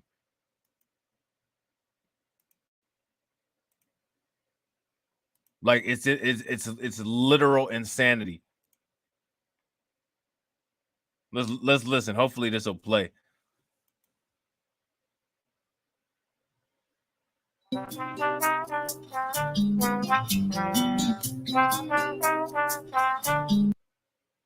Governor. Just a quick question. There are a lot of major school districts in the state who support having mask mandates in their schools. Can you please talk about why you're opposed to that, and why you don't think that's something? So we think it's ultimately the parents' decision. We think that this is something that We think because Batman doesn't wear a mask so that everybody knows he's white, that everybody should see our faces. I mean, who cares if there's a highly contagious contagion? My thing is, like, I think it should be optional. I think if people want to wear masks, they should be able to wear them. And those people that don't want to wear masks, I don't think they should have to. But the fake outrage, the protests, acting like you're oppressed because some damn masks. Come on, man. Like, this is laughable, man. It's hilarious. Like, look how outraged he is. He's outraged.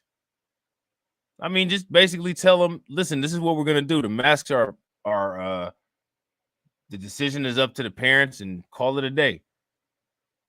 I mean, have you guys seen the protests? Like, these people outside tearing shit up, picket signs all over the place. You'd think their kid got killed by the police or something. Yeah, I've been wearing a mask before the pandemic, and I'm gonna keep on wearing one because these are the type of motherfuckers that are just cough in your face and think that it's funny, and then you have to mess around and be in one of those 7 courts because you have to let them know what time it is and tune them up a little bit.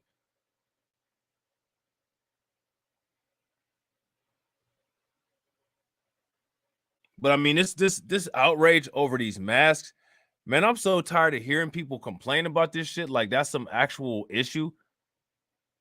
Like, it's wild, man. It's wild. And all it is, it's nothing more than the fact that these people are not used to being told what to do. And yeah, you're right, Jay Bird. I don't like people, but I especially don't like people like Ron DeSantis because, like, you're not like mask mandates. Like, you're not fighting a cause. Like, this is not a civil cause, dude. This is a piece of cloth over someone's face. Like, you're not oppressed. No one is oppressed. Wearing a mask or not wearing a mask does not make your life significantly more difficult or less difficult. Get over it. Like, this is nothing more than like backlash and rage from white privilege, and is just a nationwide temper tantrum. And it's like, push the shit through. If you don't want masks, lay down the law and call it a day. But they try to overblow these issues and then lump it in with other issues like Black history wrapped in with critical race theory because this little sensitive guy here doesn't like hearing about slavery. He doesn't like hearing about slavery, but he creates some ghost fund for some non-existent Black businesses. How's that work? Like, I don't understand this. Excuse me, Governor. Just a quick question. There are a lot of major school districts in the state who support having mask mandates in their schools. Can you please talk about why you're opposed to that, and why you don't think that's something? So we think it's ultimately the parents' decision. We think that this is something that intimately affects. I mean, this guy here, he's gonna get like 500% of the white vote. They may as well just make him president, like, you know what I'm saying, like in 2024.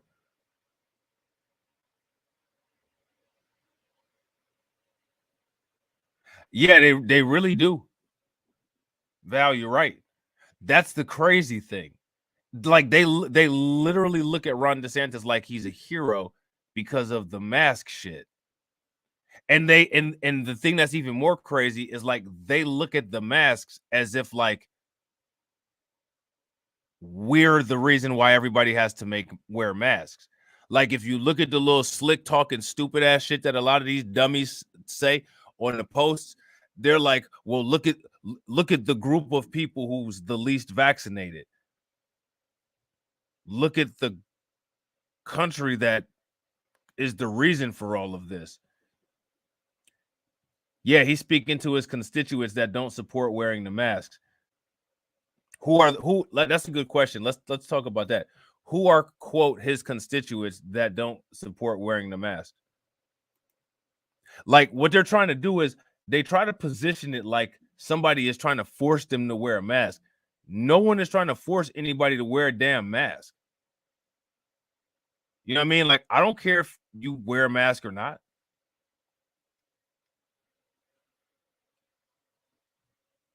But they're trying to make it like they're oppressed and someone's forcing them to wear a mask, and it's just burdening them.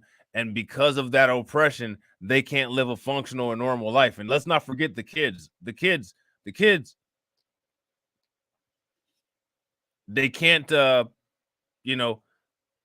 they can't run from base to base. They'll be out of breath while they're playing kickball at the Nazi death camps that we watched earlier. You know what I'm saying? Like, it's insane. Health and well-being of young kids. We had a whole year to watch how this is developed in Florida and throughout the United States and throughout the world. And that's facts. I can tell you in Florida, we had school districts that mandated it last year, others that didn't. Same with private and charter. And there was no statistical difference in terms of the cases. There was a study done by Emily Oster of Brown University, looked at New York, Massachusetts, and Florida. They found no correlation to forced masking and differences in cases. But you also have a situation where a lot of parents they've come to me, they've come to their school boards and said, this has been very difficult on their young kids to have to sit there for 8 hours with this. What I tell you, this has been difficult on the kids.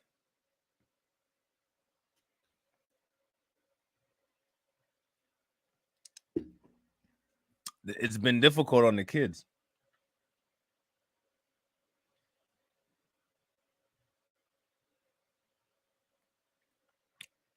What do you guys think?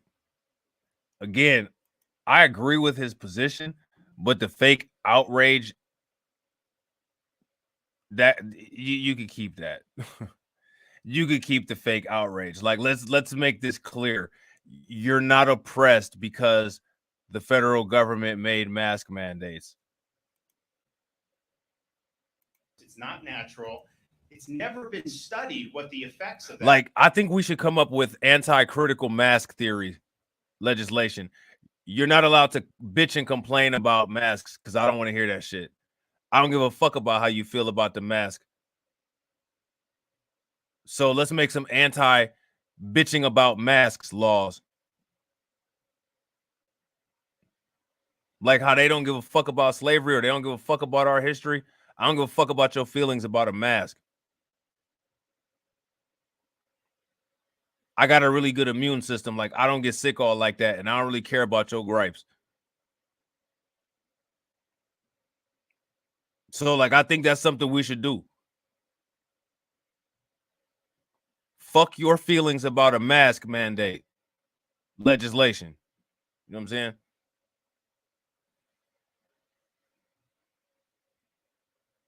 And put that shit on the ballot. The Ron DeSantis, fuck how you feel about a mask House resolution.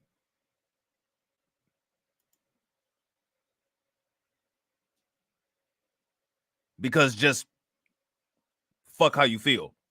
And anytime he says anything, put a new law in the book. Fuck what you just said. House resolution. Like, I'm so tired of hearing these people complain about absolutely nothing. Damn.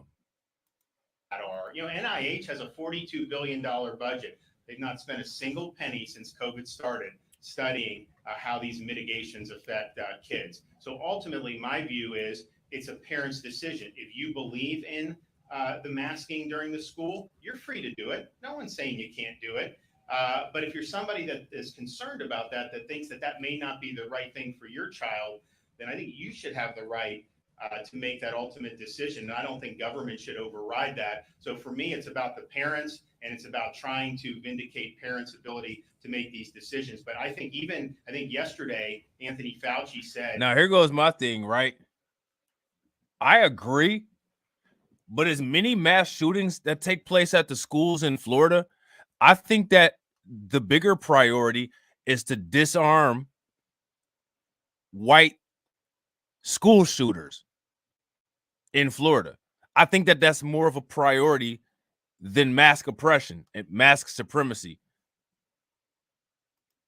Like, let's disarm these young white terrorists that make the public schools, unsafe in Florida, because that shit happens. Or would that be part of critical race theory? Because it might make somebody's, make somebody feel bad. He can sit here and talk about crime statistics all day, but when we talk about these little white thugs that shoot up the schools when they can't get any sex, we're not allowed to talk about that because it just makes people feel bad and shit. I mean, I don't know if a mask will save you from bullets. It may or may not do something for COVID, but I know for a fact that it's not going to do anything for bullets. And I know one thing about little Ron DeSantis Juniors running around. They tend to bring assault rifles to school and not really care who they shoot, like Ethan Cromley. So, you know what I mean? I don't know.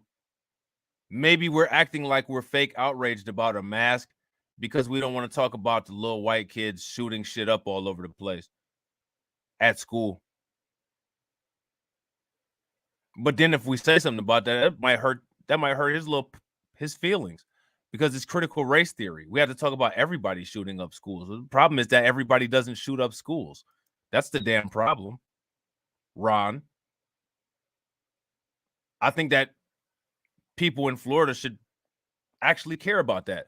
But the fact that they act like they're more outraged about masks than they are about the safety of their own children, because, I mean, a bullet through the lung, that kind of makes it uncomfortable and difficult to breathe too, just like coronavirus. You know what I mean?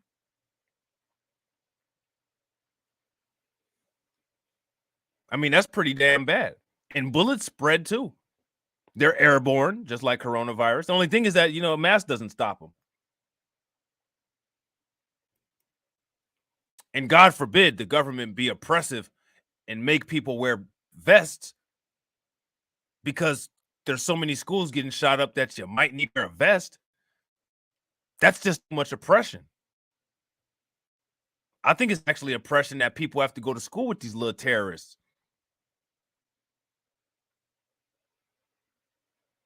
But we're going to act like we're just so pissed off about the masks because it's just masks. I don't know. If I was in Florida, I'd be pissed off about my kid going to school and other kids just sneaking guns in the schools and shooting people up. You know what I mean? We don't know whether it's harmful. We hope not. That's where they're at. So they don't really know. So this is a big experiment to have tens of millions of kids, particularly the young kids, that are going to be wearing this all day. The airflow, some of the other things with learning, particularly for younger grades when you're learning phonics and some of that other stuff. How does the airflow work if you have pneumothorax from a bullet to your lung? How does the airflow work there? You know what I think happens? What I think happens is that your lung is punctured and you can't get sufficient tidal volume to breathe. And I think it's more painful than C19. I don't know. I think it's also probably kills you faster if it's not treated too. And you know, Florida has those problems. So there's a whole host of issues. And my view is clearly the data, if you look at the data, it's totally reasonable for a parent to say, you know what, I'd rather send my kid to school, without wearing the mask. So that's what it's about. It's about parental choice. Send your kid to school without a mask and send them to school with a pistol. That's what they're doing down there. Government mandate. And I think ultimately parents will be able to exercise the choices that they deem appropriate for their kids. But I would just remind folks, last year during this time, as we're getting ready for school, you had a lot of howling. People said you shouldn't do it. You shouldn't go to school. Shouldn't have in person. As I said, I got sued by the teachers union to close the schools. And we felt very strongly that every parent had the right to send their kid to school in person. We thought it was important for the child's development. That was important for not just academics, but just being in school and not being sitting at home all day. And that was the right thing to do. Now we're in a situation where even the most loudest people from last year, they know trying to say that you shouldn't have schools over like that. That's like a third rail at this point. And so I think something similar is going to happen. We already know that schools have been run. Some schools had no students chose to wear masks in different parts of Florida, and the results were not materially different from there. So that's with all that data. United Kingdom doesn't have masks. Sweden doesn't have masks. Iceland, Netherlands, all those, they've been doing this too. You got to look at data and look at it. And what that tells me is this is ultimately a personal choice. The only countries that this racist looked at was white countries. Pay attention to that. Because these people literally can't hide it. Like those are when they say they can't see color, what they mean is that they literally don't they literally bleep everyone else out of existence in their brains and only see other people that don't have color. Like that's what they mean. You notice how he just listed all of those European countries? Pay attention to that shit. Like that shit actually means something. And then when you call them on that shit, they get all pissed off. Nobody cares if you're pissed.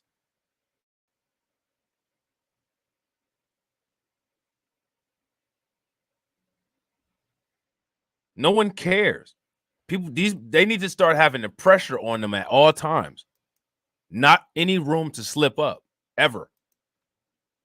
Because I'm telling you, man, that's the way that it is for us. The pressure is always on us. Everything we do has to be correct. And to me, we don't do a good enough job of pushing back to make sure that anytime there's a mistake made or anytime something that's done to exploit them or expose them, they get a pass all the damn time. No more passes. Anytime they mess up, block that shit for a week, a month, a year. That's one of the reasons why they said that for 9/11, that never forget, that was part of the propaganda. They didn't mean never forget anything that you care about if you lost a family member in that. They meant never forget their propaganda. That's what they meant. Never forget the propaganda. Never forget the face that we put in front of this and showed you who did it. Never forget that name, Osama bin Laden. They don't care about your family member. They don't care about anybody dying. They don't care about you. They don't care about none of that. It's never forget their propaganda. That's what that meant. And look, we can get into the efficacy of this. I mean, it's an aerosolized virus. Is a piece of cloth going to stop? We can get into all that from an engineering perspective. But I can tell you, kindergartners, everyone admits that whatever efficacy a mask would have, you have to wear it fitted properly and tight. Do you honestly think these young kids are doing that? So I don't think it's really doing much. And so as a parent, I think parents should look to say, it's doing more harm than good. And I'd also think, we've talked to students over the last couple of months, and what they would say is, hey, my school last year made us all wear masks, and we'd be in masks during school.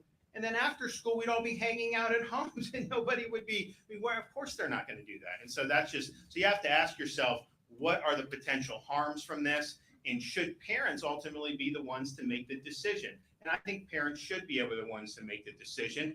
And if parents choose the mask of some of these young children, that may not be the decision I make, but you know what? I trust them to know their circumstances better than government. Now, if he's that outraged about it, why would that not be the decision that he would make? You're making all this big deal to not make that decision? And see, like,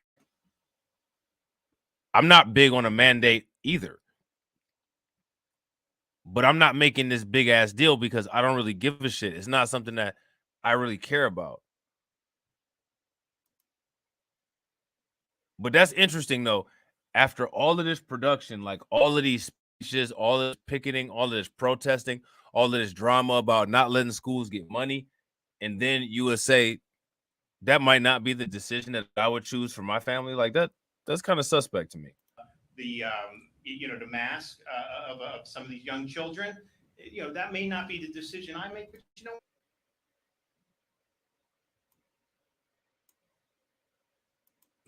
the mask of some of these young children, that may not be the decision I make, but you know what? I trust them to know their circumstances better than government.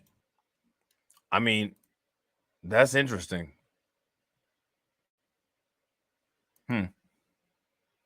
But the converse is true as well. If parents are concerned about what that has done, their development, and some of those other issues that have not been investigated the way they should have been, then I think that they should be able to make the decision as well. Thank you, guys. I got to run. Funds from districts that support mask mandates. Is that what we're going to do is we're going to do whatever we can to vindicate the rights of parents and make sure that parents are in the driver's seat when it comes to the health. White parents. Pay attention to the schools that didn't get any funding as a result of this. White parents. That's one of the reasons why he has so much support. When these people talk about parents, they mean white parents. When they talk about, quote, the kids, they mean white kids, because you sure as hell don't see them saying anything about, we need to protect black kids, and you know what I mean? Like, we need to stop acting like they're adults and this, that, and the other. He's talking about white kids. CRT is all about making sure that white kids' feelings aren't hurt. So, when it comes to black kids dealing with racism, racism doesn't exist. But see, your actual history does exist. But to protect white kids' feelings, we're not going to teach about the truth. And what we're going to do is we're going to say racism doesn't exist because we don't give a shit about black kids' feelings. We don't give a shit about black parents' needs.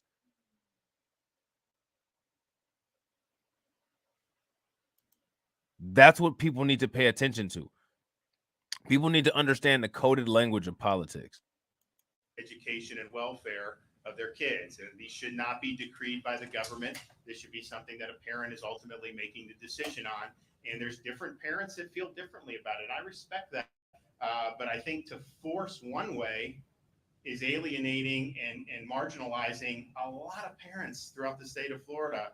And I think we want to be supporting that. So we'll do what we can to be able to vindicate those rights. But I think ultimately, I think what you'll see is, I think most of the school districts, have not had most of the mask policies expired. I know you've had a couple districts that have done stuff recently, but at the end of the day, giving parent that option, you're free to recommend. You can encourage whatever you want, but I just don't think you can override the rights and the decisions of the parents. Excuse me, Governor. Interesting take. That's now see, that's funny because that volume thing was never on there before. At least I didn't see it if it was. $200 million penalty was aimed at 12 school districts that required masks. So there was a penalty for schools that required masks. a threat to withhold millions of dollars from 12 school districts, including Miami-Dade, Broward, and Hillsborough, for imposing strict mask mandates during the pandemic last year is no longer in play. Instead, Florida lawmakers have agreed to make these districts ineligible to receive school recognition grants meant to reward schools that perform well. So they just didn't give the schools the money. And as you guys can see, Miami-Dade is on there. So this is a direct attack on black schools, urban areas. Schools receive those grants, can use the money towards teacher bonuses, school supplies, and other educational expenses to improve student performance. The $200 million that lawmakers have set aside for the Florida School Recognition Program will be available to the 55 school districts that never required masks and followed an executive order and rule set by Governor Ron DeSantis' administration. So that's interesting. Again, that's a sanction. Remember when I told you guys that? Remember when I told you guys that it's important to pay attention to the war that's going on between Russia and Ukraine, because the United States does things like put sanctions on people, and they put sanctions on black people, but they code it in ways to where it looks like it's not that. It is that. This is a sanction. But you see, they would never call it that, but that's what it is. What we are saying is, hey, you followed the law and your school is doing well. You have the ability to draw down some of these resources. Should you have broken the law, then you shouldn't receive the resources, said House Appropriations Chair Jay Trumbull, Republican of Panama City. This is just an opportunity for us to reward those school districts that followed the law, followed the I'm white and I say so law, because you just can't wear masks because.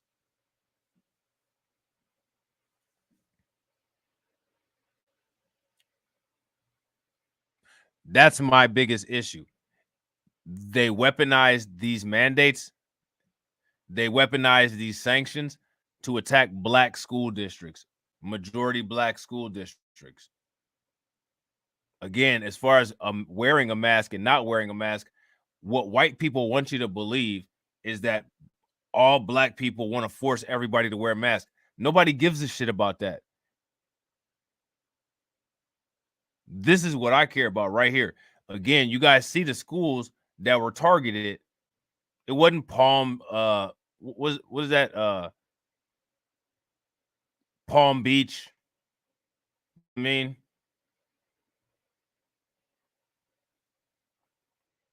it wasn't none of those nice cities.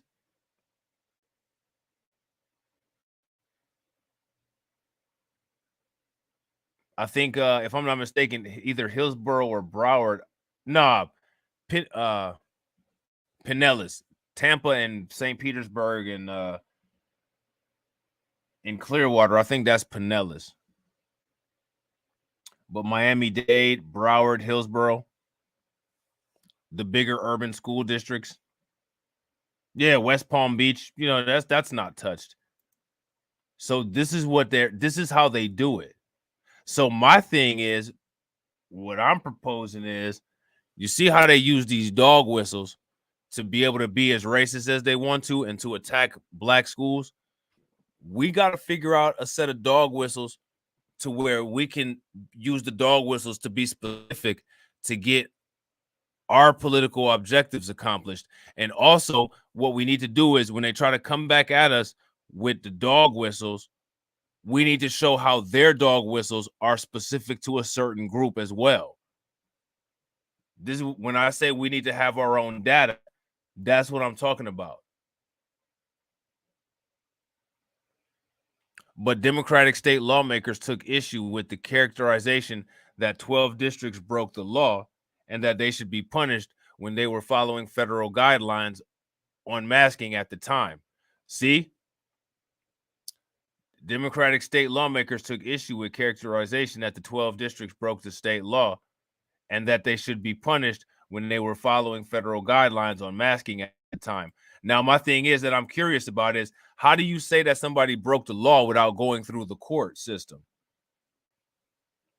I mean, like, you can just say, well, you broke the law and that's just it, and you're guilty, and now you got to pay this fine. You're getting sanctioned. I mean, like, I thought this was the letter of due process, isn't it part of the Constitution? If you broke a law, then there should be a court trial where you go through the trial and it's determined by a body of your peers and a judge that you broke the law, not just communist dictator Ron DeSantis. I'm white, not say so. I said that you broke a law, despite the fact that it's a law saying otherwise from the federal government. Now, we all know that state and federal is separated. But if there was time frames involved, then those time frames should be looked at. Ron DeSantis is just trying to flex in an unethical way, because that's what they do, is flex in an unethical way. You know what I'm saying? It does seem fair to my school district, in an effort to protect kids and their lives and their safety, who decided to follow the federal government and not an executive order. Is that fair to reward those who went with Ron DeSantis and not with Joe Biden? Is that fair? Senator Jason Pizzo, Democrat in Miami, said. Senator Doug Bronson, a Republican from Pensacola, the Senate's top education budget writer, suggested that the proposal is a softer punishment for districts than what lawmakers were initially considering during the 60-day legislative session. There will be some pain, but we are making it as little as possible, Bronson said. I think this is a temporary problem that we are trying to fix with a temporary solution. The initial proposal would have shifted $200 million away from the 12 districts and given the money to the 55 districts that follow the state's masking edicts.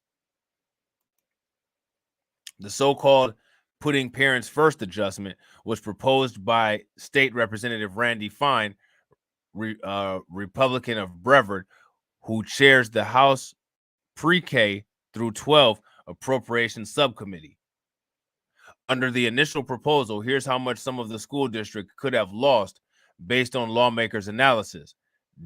Miami-Dade would have lost $71 million. Broward would have lost $32.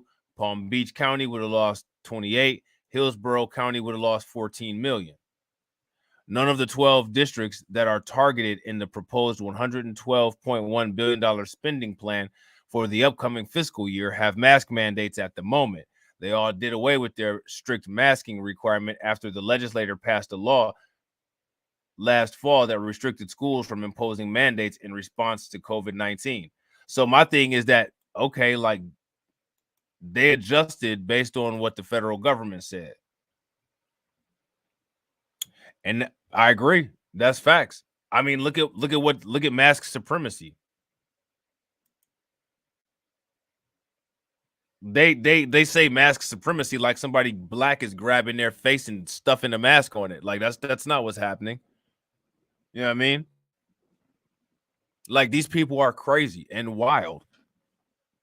And exactly, it was never about the kids, because you wouldn't take money from schools that are not the best schools already and weaponize that shit to strangulate what the kids have available to them. It's not about it. Like I said, those school districts that they targeted this with are minority white schools, which is why it was okay. And that's what people are going to be voting for.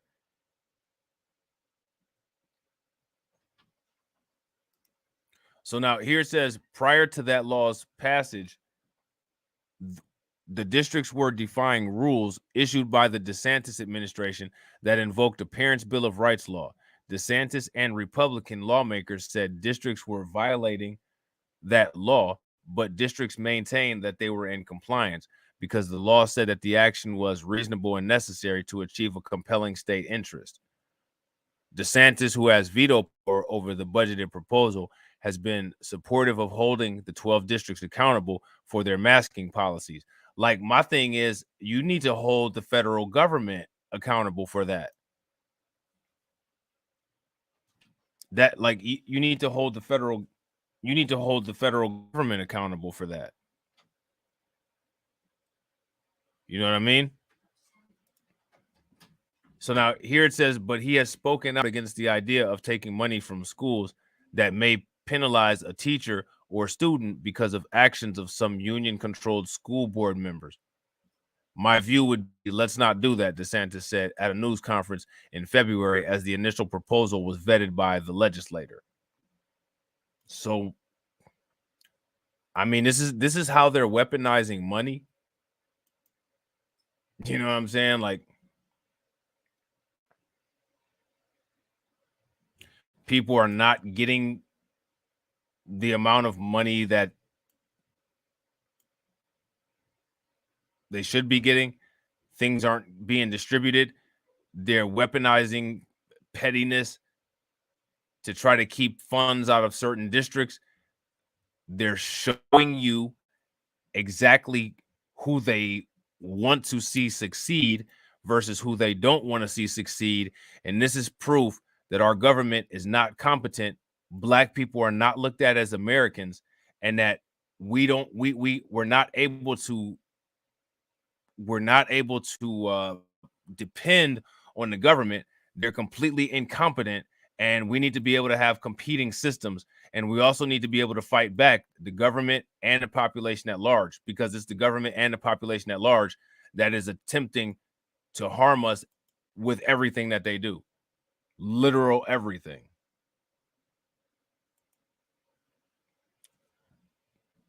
Fentanyl overdoses all over the place. This is our military. West Point cadets in Florida.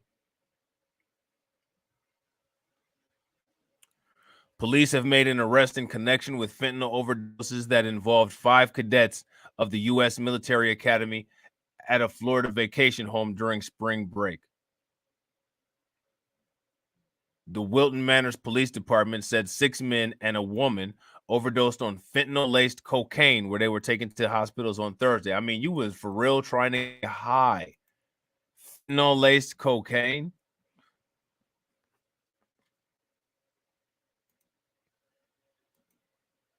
Fentanyl-laced cocaine for real? That's deep.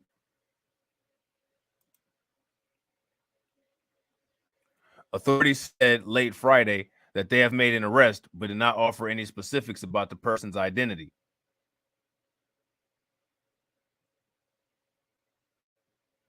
Florida officials have only identified the patients as college students from the state of New York. However, a spokeswoman from the U.S. Military Academy said Saturday that 5 West Point cadets were involved and 4 of them were transported to the hospital. A West Point official told the Associated Press on Friday that 2 of the cadets involved were football players and 1 of them was hospitalized. What do you guys think about this? Some nose candy. People getting hospitalized over some nose candy, kicking it a little bit too hard, and had fentanyl in it.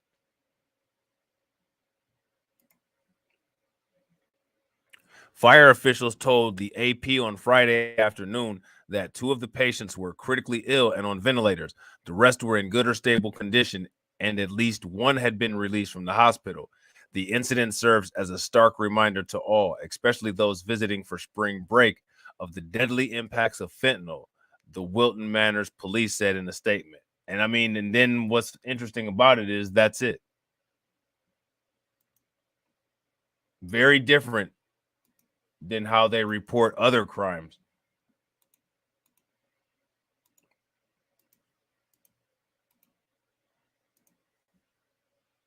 Apparently, this is an ongoing problem.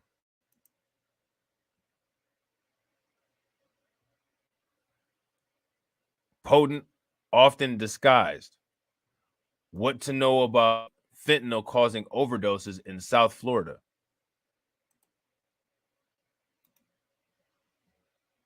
Apparently, there's an issue with this. What's up, Sleepy Joe?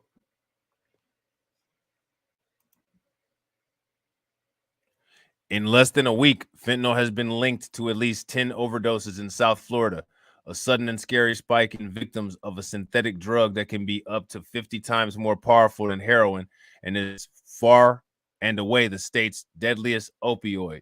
On Sunday, 4 men were hospitalized after overdosing in a home near Fort Lauderdale. And I think that that's the same case as that West Point case that we just read about. Oh, no, this is different.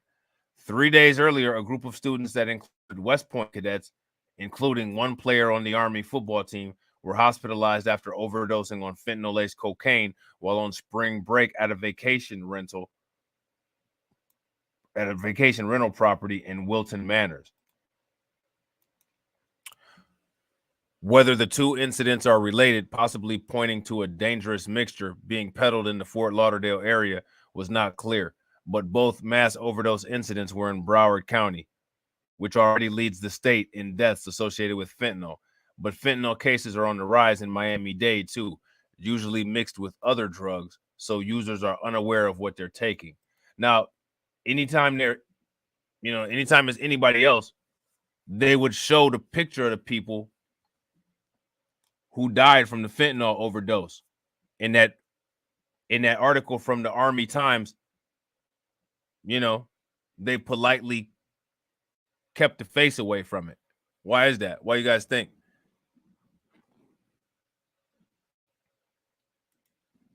Fentanyl is a dangerous drug, and those drug dealers still insist on using that shit. When we dose it in the hospital, it's in micrograms. Yeah, usually micrograms, facts. It's in micrograms when it's on a patch. They usually don't dose fentanyl when it comes to milligrams or anything like that. It's always micrograms. And sometimes they dose it also by pounds. It's like micrograms per kilogram of body weight. You know what I'm saying? We're seeing more cases testing positive for both cocaine and fentanyl. That's what those people from West Point were doing.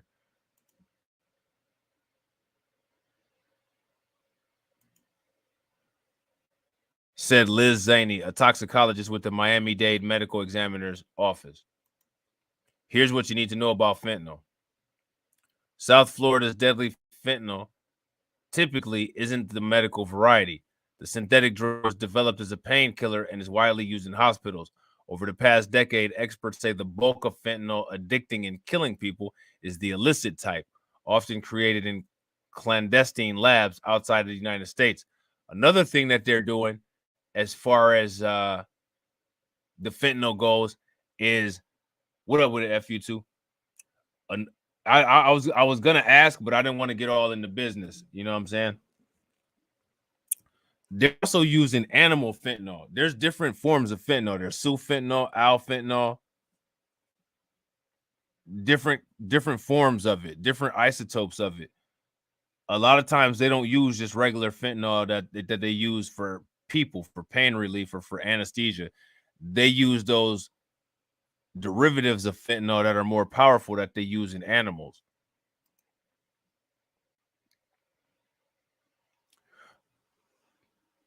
The synthetic drug was developed as a painkiller and is still widely used in hospitals. Over the past decades, experts say the bulk of fentanyl addicting and killing people is the illicit type, often created in clandestine labs outside of the United States. For years, the drug and its variant arrived to the United States directly from labs in China. Imagine that. Chronicled in the 2015 Miami Herald series, Pipeline China. But in recent years, Mexican cartels using chemicals purchased from China have become the primary source of the drug entering the country, according to the U.S. Commission on Combating Synthetic Opiate Trafficking's final report published in February. That's interesting. This final report thing. I wonder how long this is. We'll see. Let's see how many pages this thing. It looks like it might be a lot of pages.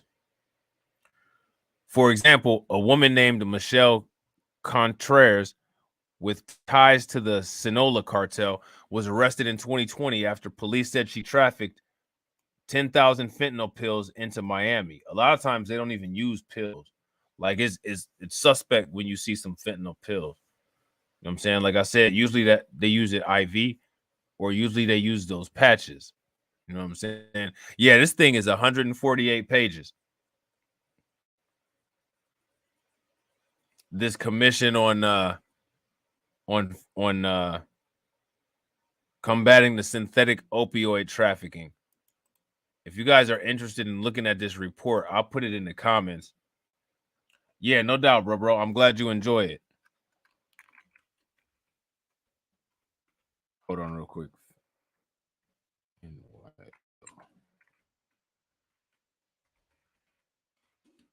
Shit. Okay.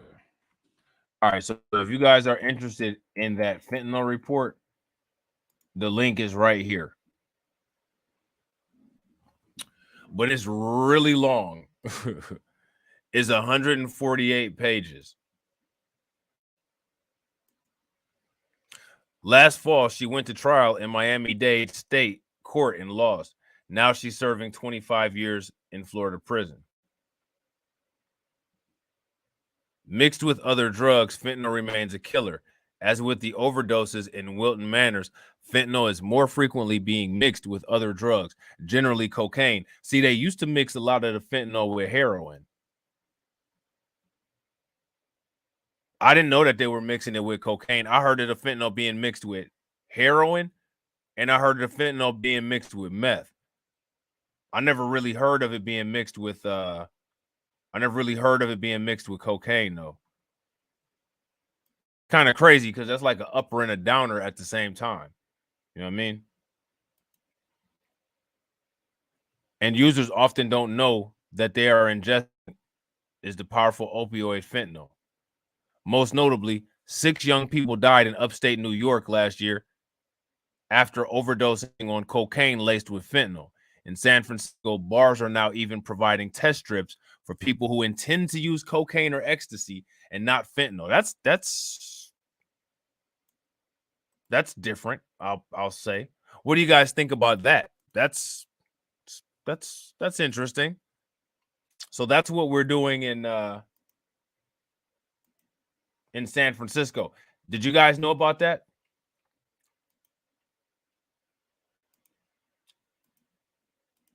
That's what we're doing in San Francisco. In San Francisco, bars are now even providing test strips for people who intend to use cocaine or ecstasy and not fentanyl. Oh, your wife is going to read it? All right, cool. That's what's up. Tell her, let me know what she finds. Often, the fentanyl is also disguised as Percocet or other pills. That's what happened in the cases of the Spring Breakers, Christine Eagleheart and Walter Riley, is it the fourth, who died last year on South Beach after being given green pills that looked like the powerful painkiller Percot. I've never heard of Percot, and I've never seen no green pain pills. So I don't know why.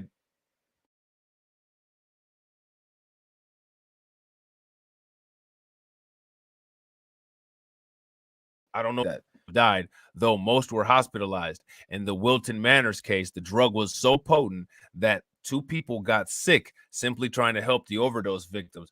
And what's crazy is that you hear about this a lot. Have you guys ever heard about those stories where the police officers got sick? They get sick from simply just touching the victim, or they get sick from they get sick from not just touching the victim, but they get sick from the transfer of the fentanyl leaving that person's system to theirs through the touch, which is crazy because that shows how concentrated that stuff is. So now look at this. Fentanyl peddlers face strict criminal law, especially if somebody dies. Now, what's crazy is that this isn't how they went about it with crack.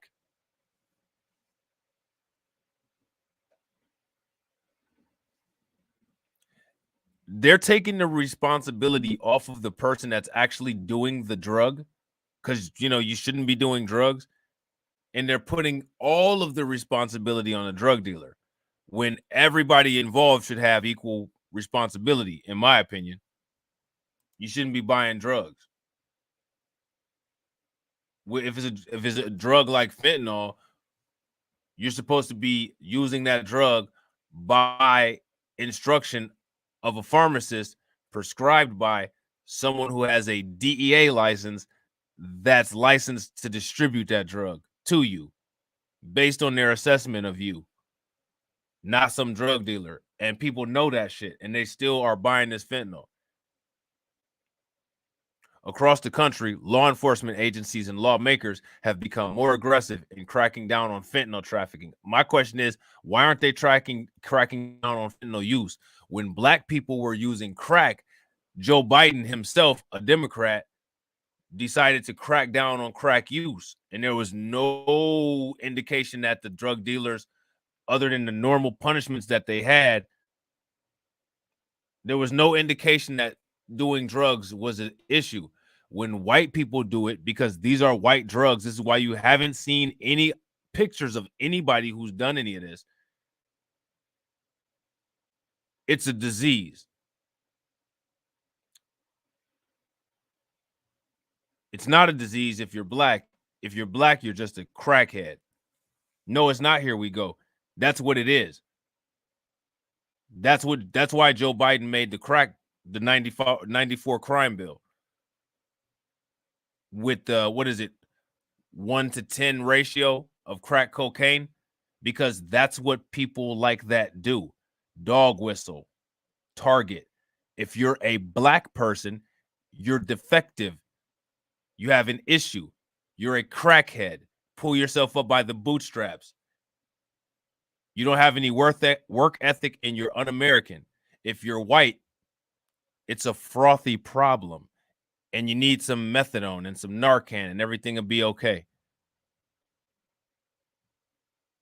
Where's the pictures of these people?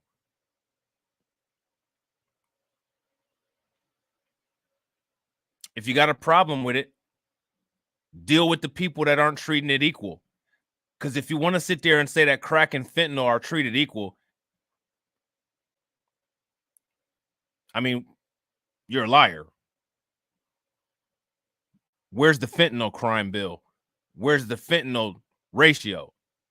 Where's the responsibility for anybody that does meth or heroin? There is none. It's infantized. Because all white lives matter. No black lives matter. At all.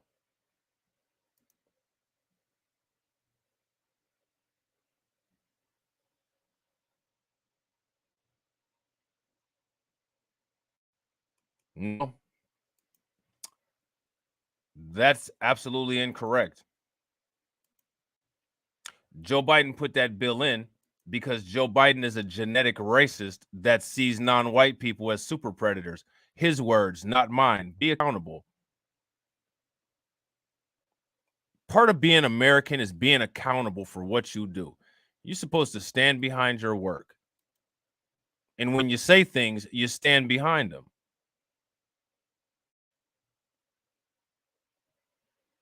Ridiculous. The lack of accountability that you think that you should be able to have.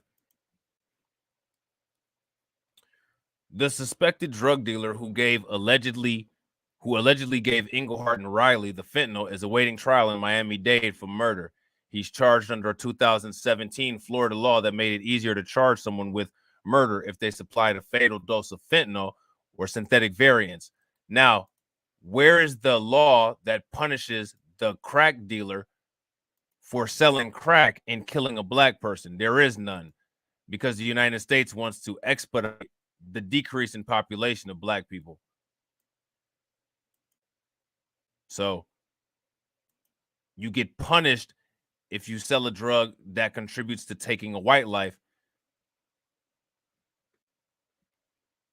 You're encouraged to do anything that takes a black life. And then all they do is cry about black on black crime as if they give a fuck, when we know that they're not capable of giving a fuck. So there's that. There's an incapability there.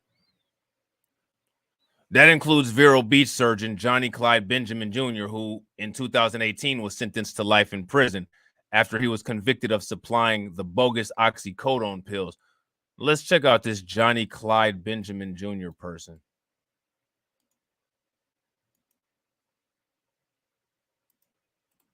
Let's check this guy out here.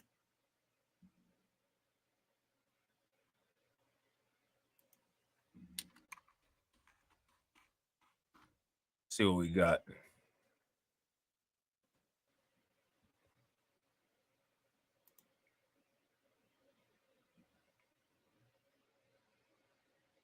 Vero Beach doctor's conviction upheld in overdose death.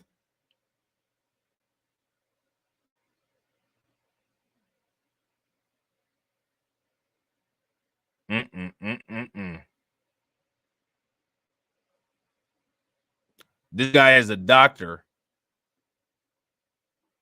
selling fentanyl.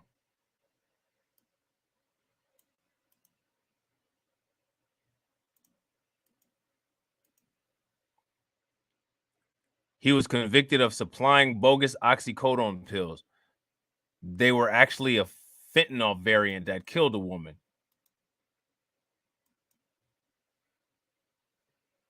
I'm going to show you guys this guy.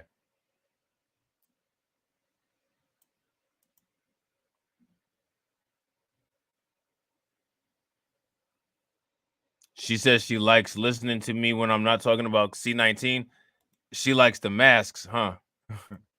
That's funny. So this dude is a doctor that people are supposed to be able to trust. And this motherfucker's out here being irresponsible with his privileges selling fentanyl. He was sentenced to life in prison in the death of a Palm Beach County woman who overdosed on counterfeit oxycodone pills.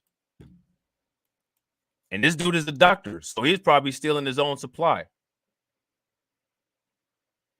Probably getting it from the hospital.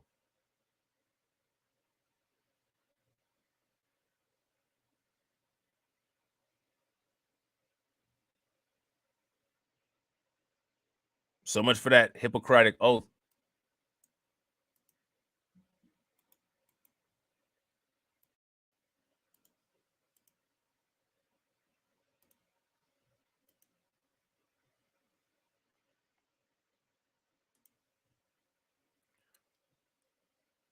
In the Wilton Manors case, authorities have arrested Axel Cassius, 21, the man suspected of providing them the cadet drugs. But he isn't charged in the case of the cadets, none of whom have died. For now, Broward Sheriff's Office said he is charged with the selling of drugs to an undercover detective. Fentanyl continues to wreak havoc in Florida and beyond. Synthetic opioids, mostly fentanyl, were to blame for nearly 2/3 of the over 100,000 reported drug overdoses in the United States in the year-long period ending in June 2021. According to federal health officials, that's a rate increase of 30% from the previous year. In Florida, in 2022, the last year for which statewide totals are available, opioids caused 6,089 deaths across Florida, a 43% increase from the year before. According to Florida Medical Examiners Commission, fentanyl by far caused the most deaths of any drug in Florida in 2020, the start of the coronavirus pandemic. The number was 5,302, the second highest cocaine at 2,400, and probably because they had fentanyl and cocaine mixed together. That's probably the reason. And Sleepy Joe, when you actually put something intelligent in the comment section, I'll address it. Those questions are unrelated and extremely low IQ, completely unrelated, have literally nothing to do with what I'm talking about. And this isn't a Q&A session to just ask random shit.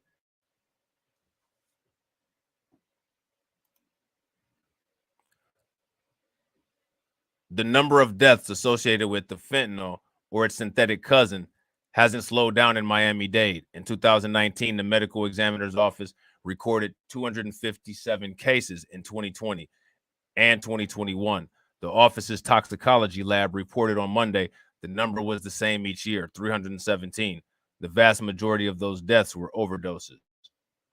That's crazy. So if you guys want me to read that story real quick about that doctor I will. If you guys want me to read that, type in a 1. If you don't want me to read that, then type in a 2. But I'm actually interested because you hear about these doctors getting in trouble for selling fentanyl all the damn time. What up with it, Vega? What's up, Alicia?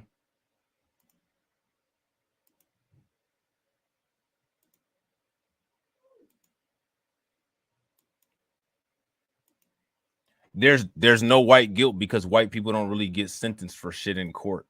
Not because you don't feel any. The fuck? And why would you feel any kind of guilt because some piece of shit doctor sold some damn fentanyl? Why would you feel white guilt for this non-white dude's crime? That's the dumbest shit ever.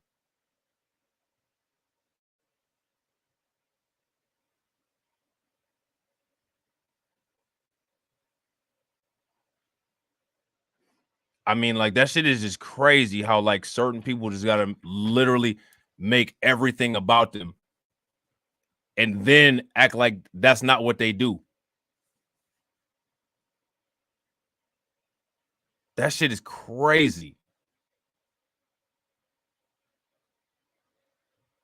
I'm not mad at all, and there is no narrative except for what the editor wrote in these articles. You don't have any control over anything, including your own bodily functions.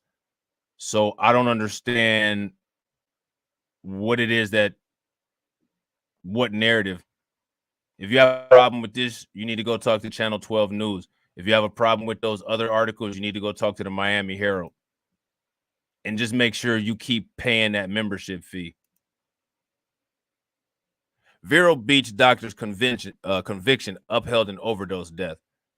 A federal appeals court has rejected arguments by a former Vero Beach orthopedic surgeon who was sentenced to life in prison in the death of a Palm Beach County woman who was overdosed on counterfeit oxycodone pills. A 3-judge panel of the 11th U.S. Circuit Court of Appeals on Friday upheld the conviction of Johnny Clyde Benjamin Jr. on a series of charges related to producing and distributing counterfeit pills that included the substance fentanyl, a powerful synthetic opioid. Now, this fentanyl, that's not the kind that they give human patients.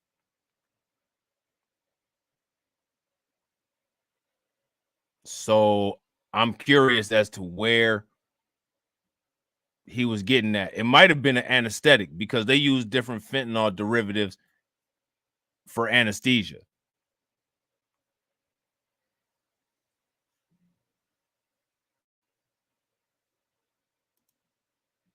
Benjamin was arrested after an investigation into the September 1st, 2016 death of 34-year-old Wellington woman who was found dead of an overdose in her apartment.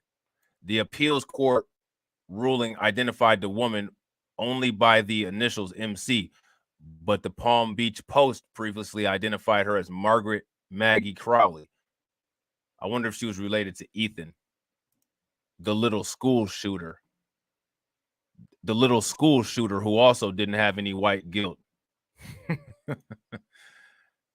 2 co-defendants, including one who supplied the pills to Crowley, provided information about Benjamin being the source of the drugs, the ruling said.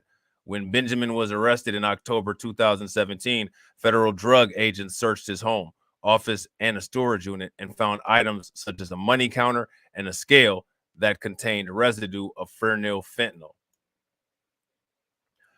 Benjamin was convicted in 2018 in a federal court in South Florida on charges including conspiring to possess with intent to distribute fentanyl, resulting in death, distributing fentanyl, resulting in death, and conspiring to possess with intent to distribute hydrocodone and oxycodone, Friday's ruling said. The appeal in part contended that authorities did not prove that Benjamin produced the drug that led to Crowley's death. But Judge Stanley Marcus, in a 24-page ruling, wrote that prosecutors introduced more than enough evidence to allow the jury to find beyond a reasonable doubt that fentanyl distributed by Benjamin caused the death. Marcus pointed to evidence such as text messages on Crowley's phone that linked the pills to Kevin Slater, who provided the drugs to her. Slater tied the pills to Zachary Stewart, who testified that Benjamin was the source, the ruling said. Slater and Stewart pleaded guilty to the charges and cooperated with the prosecutors. The government supported this with compelling circumstantial evidence, including the pill manufacturing paraphernalia with traces of fentanyl found in Benjamin's home and his storage unit, and the excessive fentanyl-related search history discovered on his office computer, Marcus wrote. In a ruling joined by Chief Judge Ed Carnes and Judge Robert Luck, the Florida Board of Medicine issued an order revoking Benjamin's license to practice in December 2018, which they should have. An administrative complaint that led to the revocation said he operated Pro Spine Center in Vero Beach.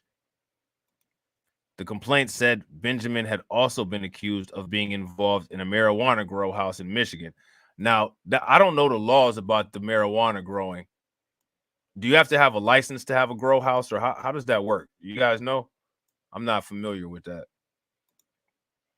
The complaint said law enforcement officers on October 19th of 2016 found 198 cannabis plants inside the residence. So he wasn't playing, man. This dude was into all kinds of shit.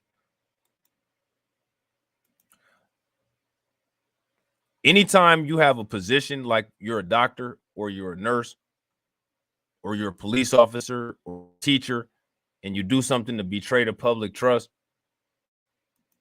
in my opinion, that warrants you to have a little bit harsher of a criminal penalty, because people are expecting you to be responsible and an example, and they're offering you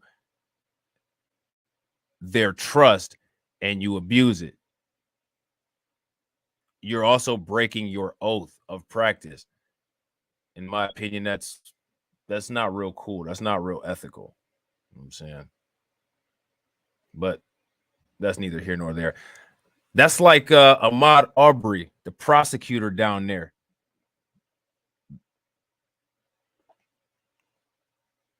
She's on trial right now because she's such a beacon of ethics. She's such a beacon of ethics.